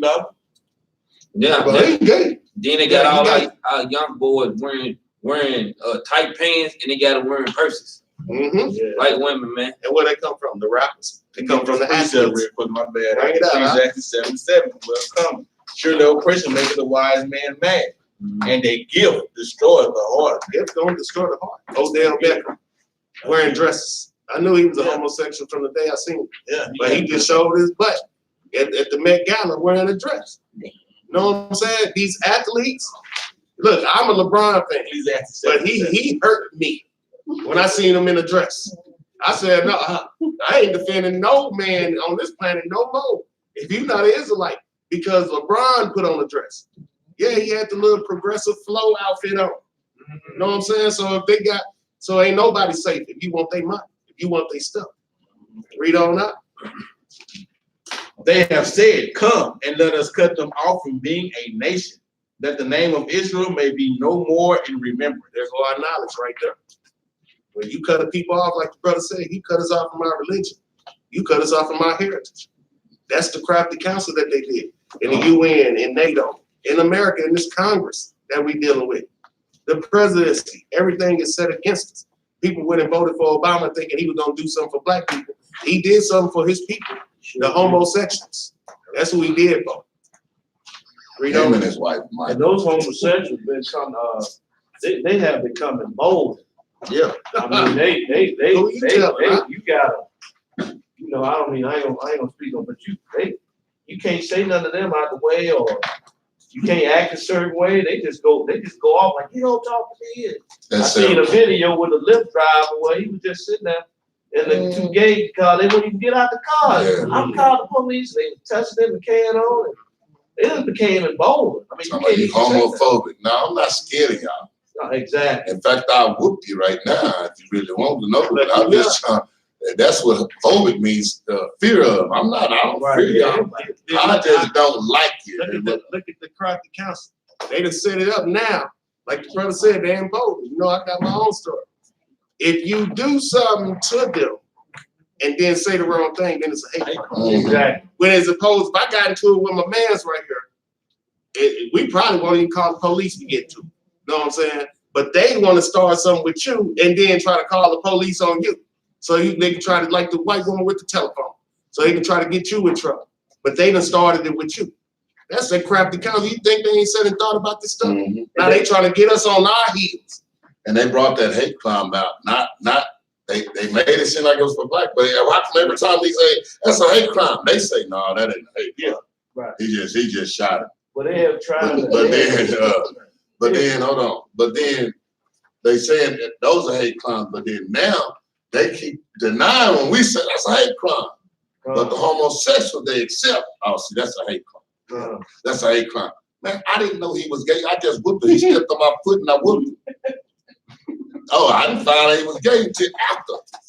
That's hate. You hated me. And I hate you too. I guess that's a hate crime. But that's the thing about it. They just use those things in politics. They bring these laws out. Everything they use black folks. Y'all notice that? They always use our struggle. The homosexuals use our struggle. The oppressed, the NRA, the most racist people on the planet, use our struggle to promote their gun or their violence. Everybody use our struggle to promote whatever they want. They always gotta see what happened to the blacks. We don't want that to happen more. Well, stop doing it. In fact, you just gonna make another law to come against us again. And that's what happens, man. Crafty counsel, like the brother's talking about. And all that is just muddy the waters and to desensitize brothers and sisters to what's really going on in our community, man. We suffering like hell, man. But when we bring it up, a legitimate concerns, they play. Y'all just bring it up, Slade. Go ahead. Read that out. Psalms chapter 83, verse 5. For they have consulted together with one consent. They are confederate against thee. So they are confederate against us. I'm gonna show you one way. I'm gonna bring this out real quick. The UN. We're gonna go to the right scriptures. now. The UN today. Yeah. Ain't nobody representing us in the UN today. So this right here, we're going back to the assimilation part because we know, like the brother brought up, you go to a job, they make a little sly comment, they trying to see where you at. Is you gonna say something or he gonna take it? Because I know people who just take it. I'd be like, Nah, this dude, you can't do none of this stuff to me. And they, well, it's my job. And they, well, that's the type of Negro they want right there. So I'm gonna read this right here. This is I'll read it out. It's something that this is called the West Africa under colonial rule. And I'm gonna show you something here that they knew that we were separate from the Africans for one. And also they little tactics that they use is assimilate. That Rome did it, Greece did it, America do it. That's why we had Hellenized people. Know what I'm saying? In Greece. And they think that's talking about the white man. No, that's talking about Israelites who took on the Greeks customs. Just like Americans. Their whole thing is to assimilate you into their culture. Yeah. So they did it back in the day in Africa. Is that the name of that book? Yes, West Africa under colonial rule. This is page 167. I'll tell you, the Most High sent me to this book because I went to the bookstore and I just opened it up and I came to what I needed to see, and I don't know how. So it's assimilation. It said theories of personal assimilation asserted that all men were equal, irrespective of their racial origin or cultural background. Don't that sound familiar? There being no difference between men that education could not eliminate. Thus, the illiterate African peasant, and I said African peasant, but I'm gonna show you where they know that it's a difference between the Negro and the African. The African peasant was just as worthy of citizenship as the illiterate French peasant. It followed then that the African colonial subject could be treated as a Frenchman with all his rights and duties. That's what they tell us over here, right? But yet they treat us differently. They kill us unarmed. They throwing our daughters on the ground. They throwing our women on the ground. They killing our old people. But we're equal. But they can clearly see, you don't see no Africans getting dead like that. Nope. But we are Africans, right? But they so pick out who are African, who are Negro, to who they mistreat. So I say the main conflict between the various theories of personal assimilation that were put forward by the writer on colonial administration occurred between those who believed in actual equality of all men here and now, and those who believed in a potential equality of all men. So we find both French and Portuguese overwhelmed in practice by the economic and cultural obstacles to a successful application of a wholehearted policy of personal assimilation, and yet reluctant to abandon the universalist approach to human society that is part of their heritage, turning to what can best be described as a gradualist or selective assimilation policy. Thus, they argued that all men could be equal given the right opportunities. See, that's the key. What's the right opportunities? Because the only right opportunity for us is to be God-fearing people that keep the law, statutes, commandments. But their whole job is to keep us from doing that. So we would never be equal in this country, no matter what we do. If we do what they want us to do, or we do what God wants us to do, we're never going to be equal in this country. And our people need to wake up to that fact. So consequently, the African had to prove himself worthy of assimilation. That's what these coon Negroes do. They're going to prove themselves worthy to the white man by demonstrating to the authorities that he had the attributes of citizenship, attributes which were determined by the colonial power. So you worthy when they say you worthy. When you be a good nigga slave, then you worthy for us to act like we equal. But the whole time, you're not. When them cops out there, they got to show themselves worthy to the white man. That's why they be just as worse than the white man. Be like, man, you're a brother though. God dang, you treat me worse than him. Because he got to show himself. He got to show and prove. They'll look at him. They'll pull over to the black guy and look at the black cop. Go handle that. Yep. You go handle it. So let me see what you got. That's exactly what they do. Or they'll whoop him right in front of the black cop and see if he gonna say something about it. So this part right here to show you that they know we separate. And also it's going to give you an indication that we were keeping laws. Just listen what it says. This is page 15. It said, thus we might cite in this context the oft-quoted passage written in the 14th century by the Arab traveler Ibn Battuta, who was not entirely free from the prejudices against the Negro held many centuries later by the European. Now, they point out the Negro. That's why this part right here, when I got this book and I opened it up, this is the part I had came to when I first initially picked this book up. And it say, what follows was written of the great Mali Empire in the early 14th century by a man who, we must remember, had traveled extensively in the Middle East, India, and China. The Negroes possess some admirable qualities. They are seldom unjust and have a great abhorrence of injustice than any other people. Now, mind you, he's well-traveled. He done been around the world. He's telling the Negroes have admirable qualities and seldom unjust and have a great abhorrence of injustice than any other people. Why would that be? Because we keep the laws of the Most High God. And like in history, they didn't ever go by whatever the kingdom was going on. They were like, the people, they doing something different. They always know that, in fact, that's what they would run to the king and say. But you know, they be doing, you know, they don't be following your law. They follow their own little thing. They don't bother nobody, but they doing something not like we do. And that's what everybody was using. And they even did, like he said, that's the 14th century. We still were the same way. We've been that since throughout history. Because we follow God's law.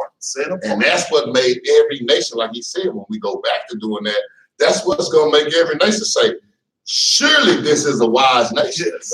Right. Because they realize they don't do nothing nobody else be doing. Because we got laws that God follows. So when they see that, they know this is a wise nation. They do. I don't know what they're doing, but whatever they're doing makes them better looking than us. Let me bring this out in the scripture what Akim is bringing out, man. This is in Esther, in the Apocrypha. Yeah. You know we got your back out.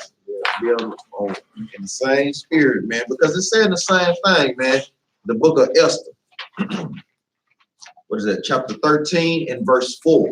It says, declare it unto us that in all nations throughout the world, just like what the brother's going to, that this Arab, because that's probably who that was, Ishmaelite, traveled throughout all the world. It says that there was scattered a certain malicious people.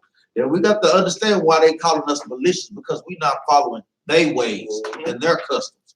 It says, was scattered a certain malicious people that had laws contrary to all nations and continually despised the commandments of kings. So as the uniting of our kingdoms honorably intended by us cannot go forward. So we always despise the commandments of the other nation, man. You know, and that's what we at today. You know, we understand we're in captivity. We got to keep the laws of the land, but we keep God's laws first. That's right. Go ahead, Now watch what it says. There is a complete security in their country. Neither traveler nor inhabitant in it has anything to fear from robbers or men of violence. They do not confiscate the property of any white man or Arab who dies in their country, even if it be uncounted wealth. On the contrary, they give it. Now tell me this, boy, this is us to the core. We too dang nice. Yeah. But we follow the laws. That's right. So it say, even if it be uncounted wealth. On the contrary, they give it into the charge of some trustworthy person among the whites until the rightful heir takes possession of it. And okay, so over here on the next page, page 16, this is talking about history, knowledge, like we was talking about earlier. It says early newspapers in the Gold Coast, Sierra Leone, and Nigeria gave considerable space to the early history of Africa, maintaining that knowledge of the past was necessary for pride of race. There are extreme reactions. All right, that's the part that I wanted. And then during the colonial period, then there was amongst the coloners a prevailing view that Africa had no history worth calling such, and a view they handed on successfully in their educational program to many Africans. So this is part of that assimilation to make us feel like we're unworthy. So y'all ain't worthy of nothing, so we got to give y'all something to be, some of our history, so you can feel like you know something. That's what the whole school system based on. Their history has nothing to do with our history, because they say our history ain't worth nothing. But if you keep reading down, they know our history worth something. They just had to do that psychologically to us and to tell their people the reason why they was bringing us in slavery. We got to help these people. They're savages. They don't know nothing. That was their whole plan, and then to assimilate us into their culture, to take us away from there. You know what I'm saying? And that, I love this book right here. There's so much information in here about it. It even applies today because they're doing the same stuff. Yep, it does. And it shows you that the Negro, the so-called Negro, and the so-called African are not the same people. We dwell in the same place, but they even dealt with us different because they know. So They love to give you a credit, like through history, they gotta throw something. But Eli Whitney invented the cotton gin. But then when you go look up inventions, you like, we invented everything. God dang it, when you go look at the real inventor.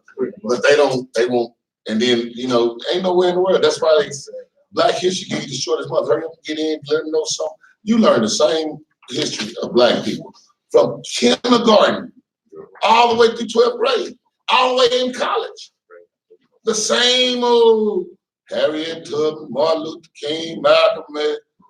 That's and the Coons. You don't learn they don't even tell you that term. They don't even mention him.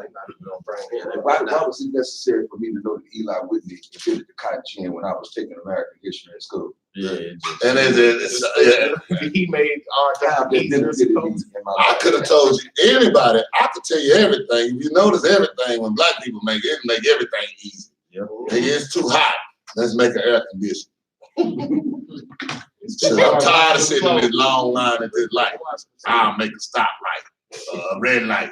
If we don't make everything, I'm tired of getting out in that field picking this cotton. I'm gonna go make cotton. we gonna make it. We made life better for everybody, but they make it seem like we just made it harder. No, man, I'm telling you, that's a list so got longer than it'll look like this Bible when you look up the inventions we invented.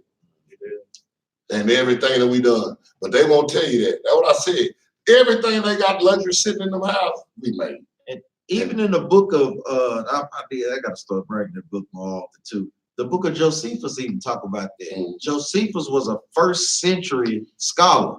And man, they've been doing this since the time of the Greeks, man. He said that they was the author of such mutations, man, that they put themselves like they come from ancient iniquity as being the best. It's like, no, man, we know that the Persians, the Babylonians, the Israelites had civilizations way before y'all stepped on the scene. Because do anybody know when white supremacy came into play? What year did it come into play? Way before that. Do y'all know the years? Junior, y'all should know. 333 BC. That was the beginning of white supremacy on the planet Earth. Alexander the Great. Alexander the Great. Yeah. Well, it was before him. He just came and did more conquering, but it also it happened just right what he said. That was before let's see, it was two kings before that. I was just looking at that through a whole the empires of the world, and the one thing I noticed, and you'll see where the Israelites supposed to be in all of them, but they ain't never mentioned through the whole time. And through all of them, and I always wondered because it gave the history of the empire. And I was asking Jeroboam just on the way up here, why do they always start with Rome? Mm-hmm. First of all, they get you to Rome, that's the greatest. Then they'll go to the Greek, give you that. But because they don't want to think, they don't want to put them two together. So they always gonna give you stuff out of order. Then they'll go back to, you would think, start with Egypt first, you know what I'm saying, and go down the line. But see, a lot of times, I'm gonna show y'all something. A lot of times, they don't go into the Greek like that because they don't want. If you got to keep explaining Greek, now you got to keep explain it. Question. Yes. Because if you keep saying anything about the Greek, now you got to explain why. Okay, then once you start, the people that really read the Bible, they look at it like they keep talking about this Greek stuff. And they keep talking, then they mess around because that's what they eventually. You keep talking about Greek, now you got to talk about the Israelites in some kind of form. In some kind of form. And then once you do that, now you got to explain this. And once you explain this right here goes into a lot of detail that the Bible, this part of the Bible don't have. And this explains a lot more stuff. They get into detail about how holy days, how we keep certain things, and why things are. Yes. And the thing, the hidden books. yeah, and the thing about it is, because Christianity, the first thing they run to. Mm-hmm. That's neither Greek nor Jew. That's neither. They love to say that. We're talking about what Greek is they talking about. They don't go into who the Greeks are. They act like that don't exist. Only time that exists is when they want to say, see, neither Greek nor Jew. But they don't want to explain about the Greek captivity. Why? Because the fact of the matter is the Apocrypha is showing the Greek, it explains half the stuff that's going on in the New Testament that they do not understand because they missing the whole book. If you're missing books, man, you're not finna get what's going on. Oh, come in the movie, you know, you come in and it's only 30 minutes left in the movie. You don't know what he died for. Why they doing that? Because you don't know what's going on until you watch the whole thing. Bring that Baruch out, huh? Right quick. Baruch 3 and 8. The book of Baruch, chapter 3, verse 8. Behold, we are yet this day in our captivity, where thou hast scattered us for a reproach and a curse, and to be subject to payments according to all the iniquities of our fathers, which departed from the Lord our God. So newsflash to all the people who think we're not in captivity. We still got a couple forms of captivity going on. This one of them, financial captivity. We are yet this day in our captivity, where thou hast scattered us for a reproach and a curse, and to be subject to payments. We're paying rent, water, lights, food. Free people got their own land, got their own livestock, got their own water, make their own energy, got their own military. You know what I'm saying? We paying taxes to our oppressor. We paying monies to a landlord. We don't own nothing. And we got to go to the other nations to get the things that we need. That's a curse. Even Christ said it, man. We go to Matthew's, man. We're not gonna put it, but in 22 and 20, Christ asked them whose subscription is on the money. They let you know if your face ain't on the money, guess what? You ain't in rulership, man. You gotta pay taxes. Go ahead, huh? And if you're not in captivity or still a slave to some, then tell FICA to give you your money back. Tell the IRS don't take your money. Yeah, go and say, hey man, I want all my money back. So see what happens. You might be in jail just for asking for it. The other form of captivity, we still have physical captivity going on. Let's read that out the 13th Amendment. This is in their Constitution. This is the U.S. Constitution. So, like, it's the Constitution of the United States of America, 1789. 13th Amendment. Neither slavery nor involuntary servitude, except as a punishment for crime whereof the part shall have been duly convicted, shall exist within the United States or any place subject to their jurisdiction. To their jurisdiction. So they know. Y'all know this. They put them felonies on us. They put the drugs in the community so we can be dope boys, so we can be trappers. Our people don't understand that that is a set up. That's part of the crafty counsel. Give me Isaiah 51 and 20. And I started 18. And like I was saying, to touch on the point real quick, when you got all those things, guess what? They lock you behind up. That means you're a property of the state. Then they have you doing work for making a penny an hour. That's slavery, man. That's what the 13th Amendment about. They say, oh, we may not openly have you in slavery, but if you commit a crime, we got all rights to put you in slavery again. And our people fall for it every single day, man. And I thank the Most High, because I was in the same trap trying to do the same stuff, and he let me make it. And that's how I know I'm bought for a ransom already. I'm already bought, because he could have let me go and fall to the trap, but he didn't. And you got private prison owners right now suing the government now because they don't got enough people to fill the prisons up. And that's why, you know, and one of the reasons we don't, because the crack thing ain't going on no more. It ain't like it used to be where they had an abundance of black people just out there. Now we waking up and ain't doing them crime. So y'all can look for something to come along. They're gonna make something so simple, a crime, to lock us back up in these jails. They gotta fill them. That's why they don't want to legalize marijuana, and I smoke it. So that's one of the reasons why they don't want to legalize marijuana. So that's one of the easiest charges to get you. That's what they've been using. And that's another thing. If they do, that's why some of them fight for it so bad, because if they do, a lot of them brothers gotta be let out of jail. Gotta be let out of jail. Read that out. Isaiah 51 and 18. There is none to guide her among all the sons whom she has brought forth. Neither is there any that taketh her by the hand of all the sons that she has brought up. We ain't got nobody leading. Well, our elders failed us. That's why our children out of control. That's why these grown men out of control. The old men out of control. The old women out of control. Because we have nobody to guide us. Because we going to Sunday morning church and getting garbage. So then the people don't want to go to church because they know it's garbage. So then they have nothing.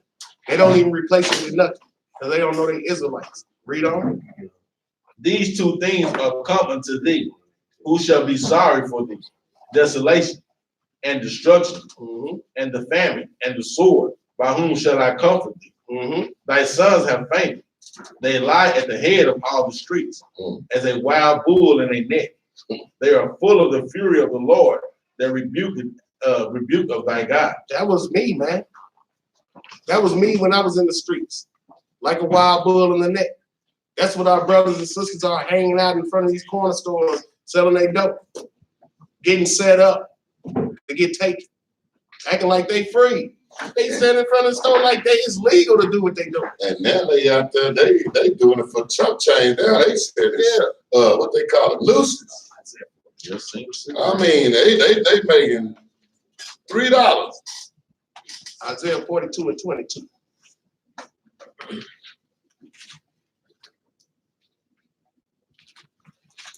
Yeah, they like the brother said, they doing it for chump change.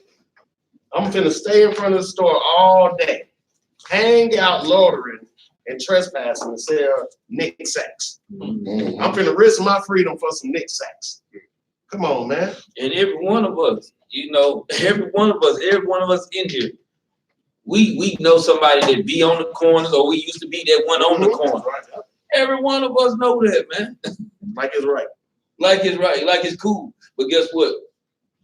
Yeah, just like when Maccabees was talking to the little young sisters last night. Guess what? They out there with them too. That ain't just the men out there. The little young girls right there with them. And they, guess what? They might not be out there selling drugs, but they out there selling something else. Yeah. Matter of fact, hold that Isaiah. Give me 1 Peter 5 and 8 first before the Isaiah 14 and 22. Because all this works together, man. It's the trap that's set up for us. The rap, from the rap music to make it think it's all right to sell dope, to actually going out in the streets and doing the evil communication, then actually going out there to do it, and then being on the corners, and then going from there to this next step. Because when you be on the corners, you make yourself susceptible to the powers that be. You got that out? 1 Peter 5 and 8. Be sober, be vigilant, because your adversary, the devil, as a roaring lion, walketh about, seeking whom he may devour. So when you stand in front of the corners, they smoking, they drinking, they selling, they got drugs on them, you setting yourself up to be devoured by the enemy. That's what the police come running around, have brothers take off work, because they already know. But why would you be out there? That's not smart. Yeah. But I did it. I know it was done. You know what I'm saying? Now give me the Isaiah 42 and 22. Because once they come to devour you, where they either gonna kill you or they taking you to the prison house. Isaiah 42 and 22. But this is a people robbed and spoiled. They are all of them snared and hold, and they are hid in prison houses. They are for a prey, and none delivered, for a spoil, and none said restored. We hid in them prison houses, man. We make up the biggest population of the prison, and we the least population of people in the country. Why? Because we want to fall for the trap. We snared in holes. We falling for the trap. We glorifying being a drug dealer, destroying our people by the crafty counsel that's set up for us. Ain't nobody else running around doing what we do. I don't see no Arabs just hanging out in front of this corner. They own the store. I don't see no Asians hanging out on no corners. That's how you know this is talking about us. That's right. We the only ones that hang out on the corners in front of corner stores. And guess what? You think they don't know what you're doing? If I own a store and I know all these dudes sitting, I'll be like, I'll come out the store. What is y'all standing down here for? They don't say that. Because guess what? They pushing their drugs in our community too.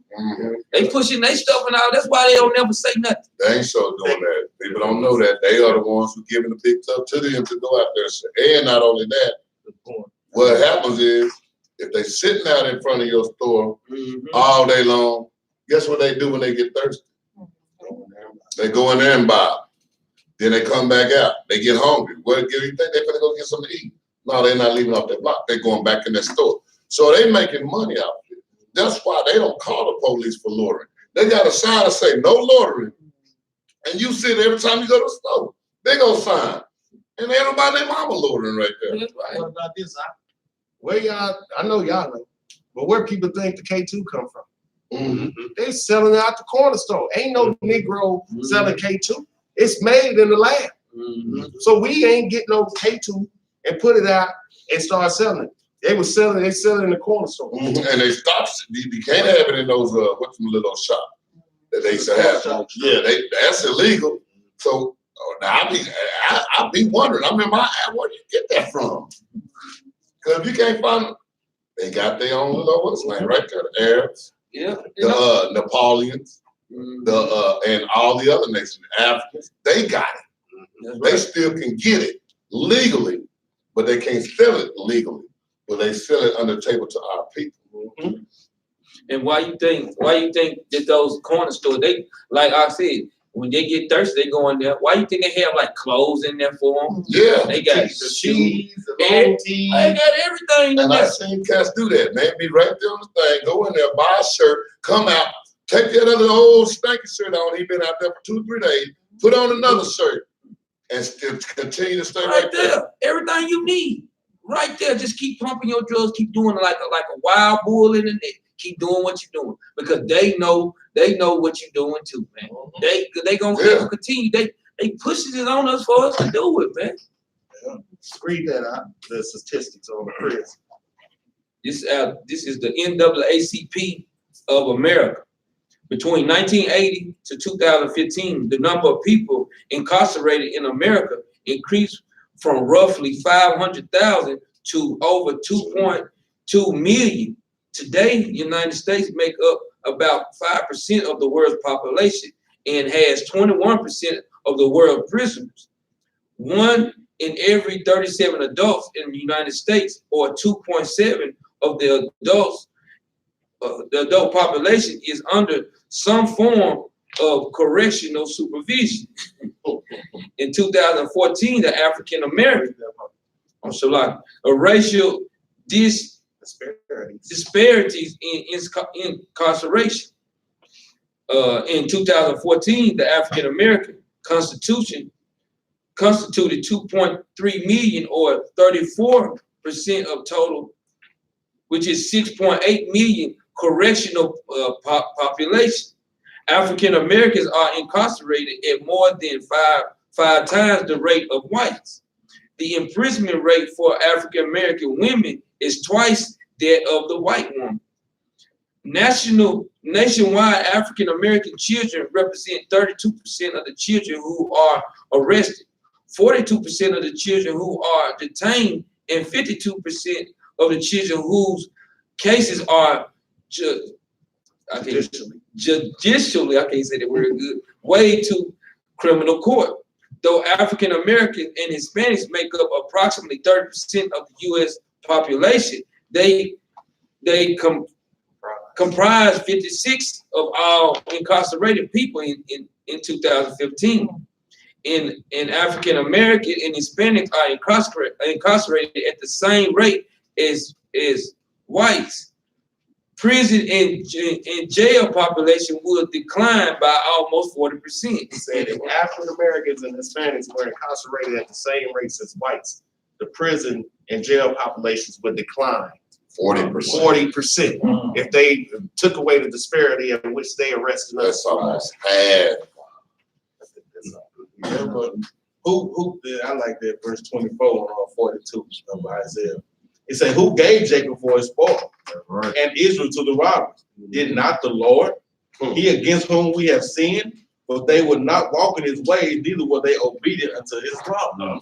So this is why we are going into these jail cells, brother. This is why they holding these snares, putting these snares up against us, man, to get caught up, man, because we're not obeying the Lord. Exactly.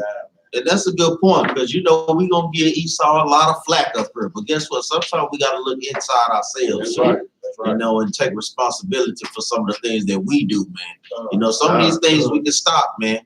It ain't hard to keep God's laws, man. They just put it out there like it is, man. It's hard as hell to be doing these things out here. Because guess what, man? They got cameras everywhere. You got a camera on your phone, man. Don't put me on that camera, man. Yeah. And there's cameras everywhere. I mean, all of them above them, you be like, Don't put me on that You're camera. like, brother, it's a camera watching you in Moab shot. What are you talking about, man? Yeah, you tell them Moab to cut the camera Yeah. off. Go ahead, Let's get Romans 13 and 1 to 4. Because like I said, we gotta look inside ourselves. The Most High sent these people against us, but he sent it against us for a reason. You know what I'm saying? Like we can bang on Esau all we want, but we gotta look at ourselves first. Yeah. So and then inside ourselves, we got people saying that we ain't gotta be obedient to the Most High God. That's false. That's wrong. Because that's gonna leave us susceptible to these things. If we don't have the laws, that's why our children are on the street corner selling dope, because they don't know they Israelites and they supposed to be keeping those laws. Read that out. Romans 13 and 1. Let every soul be subject unto the higher powers, for there is no power but of God. So if we ain't keeping the laws, we're not being subject to the higher power. That's who we subject to, the Most High God. Read on. The powers that be are ordained of God. Every power that's on this earth is ordained by the Most High God. Ain't nobody got power on their own accord. He make you have the power, and he'll take it away. And that's the point, man. That's why he got the white man in charge, man. You know, because we out of order, man. We ain't standing up, God, in our households and pushing the law like how we need to be. Go ahead, Verse 2. Whosoever therefore resisteth the power, resisteth the ordinances of God. And they that resist shall receive to themselves damnation. So resist these laws, statutes, and commandments if you want to. He told you what's gonna happen. You're gonna get damnation. What else do, like when we ask people, how do you show God you? That's a main point. How do you show God you love him when it tell you to keep his commandments? So if people say don't keep his commandments, then how do we show the Most High we love him? Man, read that verse 3, man. That's what Lord said. I don't know, that's a good point. Verse 3. For rulers are not a terror to good works. The rulers, these police, we not worried about these police. If you keeping the laws of God. That's Exactly. the key, man. But to the evil. Mm-hmm. For rulers are not a terror to good works, but to the evil. Mm-hmm. Wilt thou then not be afraid of the power? Do that which is good, and thou shalt have praise of the same. Let me tell you something. When I was out in the street, he peeking around the corner. He looking Every for the time. police. He's second behind you, because that's all you can think about. The police, is they gonna kick him up down? Is they gonna come get him? When you put that mess down, you got a sense of relief. But then when you come to doing the Lord's work, you bold as a lion. I ain't never stood up to the police like I'd have been able to do. man, You can't do nothing to me, Esau. And they like, oh, these Negroes right here. Yeah. And they be scared too. They're like, yeah, nothing done did. and you notice this is going on all over the world now. As far as what's name, the police do not. They we want to, but the closer they get to us, the more they get to boy, them scriptures stuff, ripping their butt apart, they leave. They tell the white man, you don't know this one.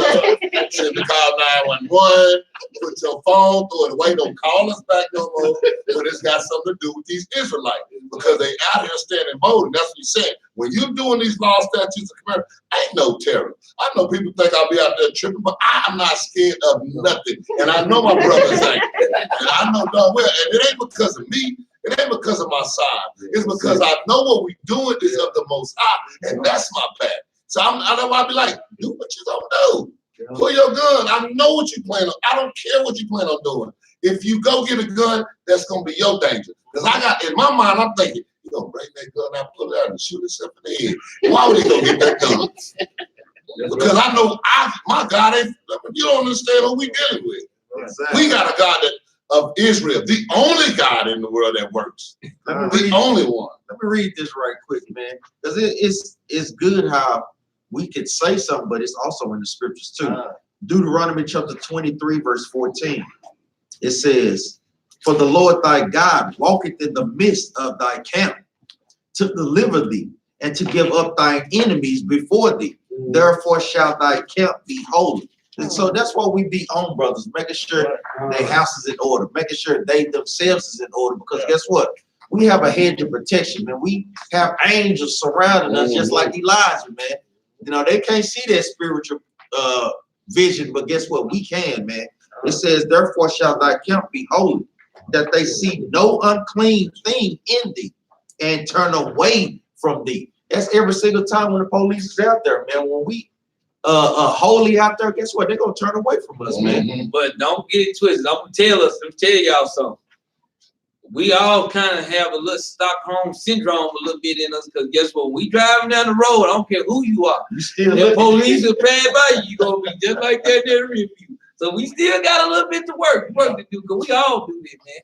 I don't care who you are, we all do. Because we so-called black men in America. That's right. But that's also going into, guess what? The curses in Deuteronomy. Right. Most I put that Free fear on on us. us, there, I yeah. remember when the police was out there, I got so psyched up. You had to pull me back. I understand. But I appreciate you doing that, because I was a little bit out of control when I get out of control. We all get bent up, man. I ain't gonna lie when we see that and how the brother was, you know, but the more understanding you get of the scriptures, you see why it's happened, like what Ox is bringing out, man. Let's round this thing off. Baruch, chapter 2, verse 30 through 35. Because I ain't gonna lie, I know I just think about Officer Yari, man. I'm like, I'm about to go pull this. I'm talking about, I know it flexed our spirit, man, and I can understand that him and Maccabees, man, because that's the love that we have for our people. Man. See, but it goes into how our brother Moses was. That's why Moses brought judgment on the Egyptian, how he was doing his brother. Moses said, "Hey, hold up, man." That's why Moses had to flee, man. Why do you think Moses had to flee? Because he brought judgment on that Egyptian, man. When he was up there messing with our brother, man, he couldn't take it, man.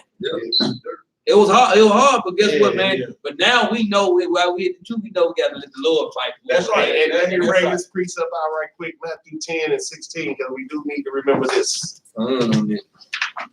Behold, I send you forth as sheep in the midst of wolves.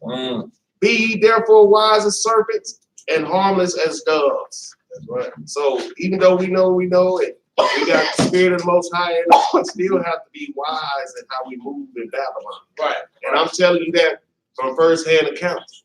That's right. You know what I'm saying? Because they're trying to trap us up in this thing, man. Yeah.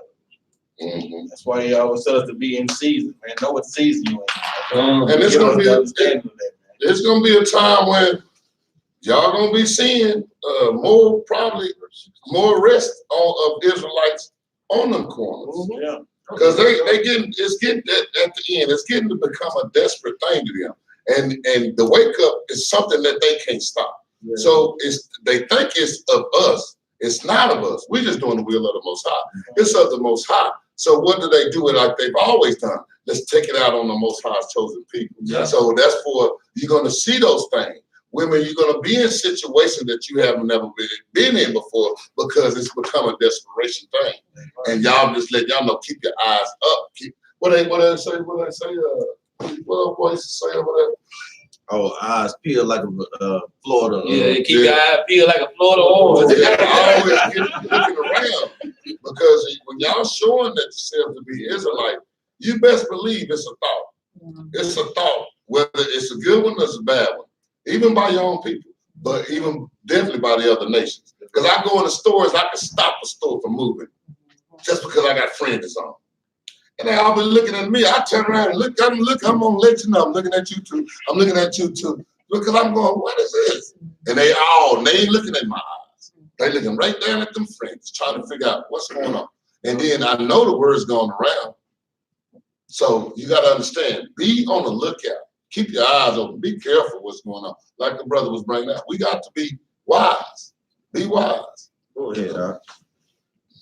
Go ahead, Doc. Let's get that Baruch 2, 30, 35. 119.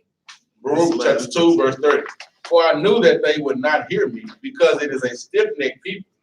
But in the land of their captivity, they shall remember themselves. Say, what is captivity plural? Captivities. Not captivity. Captivities. We will remember.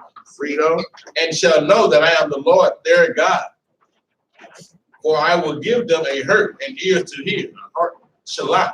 Yeah, he giving us a hurt on I just read in Joshua last night, man. My bad, Shalak. For I will give them a heart and ears to hear, and they shall praise me in the land of their captivity, and think upon my name, and return from their stiff neck and from their wicked deeds. For they shall remember the way of their fathers, which sinned before the Lord. And I will bring them again into the land which I promised with an oath unto their fathers, Abraham, Isaac, and Jacob, and they shall be lords of it. And I will increase them, and they shall not be diminished. And I will make an everlasting covenant with them to be their God, and they shall be my people. And I will no more drive my people of Israel out of the land that I have given them. Drop mic. That's the Most High. That Most High said He gonna put us back in our place, man. But we have to come back to Him first. So with that, I say all praise to the Most High God. Mom Yasharala. We always say, hold y'all peace right quick. We always say, follow the law, statutes, and commandments. So we always got to, at the end of class, we got to bring out a law. Leviticus, y'all got some? You got one up? Leviticus 19 and 29.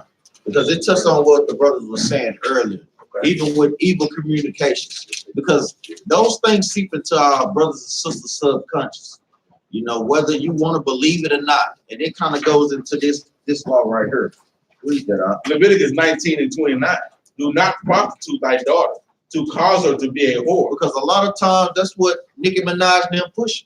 You know, sexual less you were, immodesty. You know, do not prostitute thy daughter to cause her to become a whore. You know, you always want to raise your daughter up the right way, teaching her to dress modestly.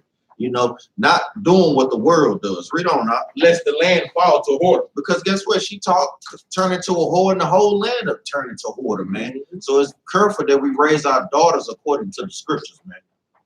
And the land become full of wickedness. And the land become full of wickedness. Because guess what? She'll be raising her children the same way, and it'll never stop that cycle. So that's the law, brothers and sisters. Write that down. Like we say. Let me land it back off of you. Go ahead. Let's point out something real quick. From 27 to 30, it's 1, 2, 3, 4. 4 major things that we do as a people. And it's all stacked right here. The rounding of the corner of the head and beard, the cutting of the flesh, prostituting the daughters, and keeping the Sabbath. All So from 27 to 30, we write that down. That's 4 different laws. We need to keep right there, contact together. Yeah. Right. Like we say, brothers and sisters, push this truth on the internet, man. You have any questions or any concerns, please feel free to reach out to the brothers, man. Thank you for brothers and sisters that's donate to the cause, man. That money's been put to good use, man. We trying to get a building. We need camera stuff. We always need stuff. So when brothers saying we shouldn't be giving why we need to give, guess what? We building a nation out here, man. And it takes money to do these type of things, to put it on a professional level. You know, so thanks to the brothers and sisters that put in arms and give and support the cause, man. And those who are on Facebook, subscribe to YouTube. And those who are on YouTube, follow us on Facebook. Mm-hmm. Also, if the ones that brothers and sisters that's kind of in has got a like so-called professional job, if y'all want to congregate or y'all want to give to the congregation, we won't put your information out there or whatever, man. Subscribe to us, man, and keep this truth going, man. All praise to the Most High, man. With that, say shalom. Shalom.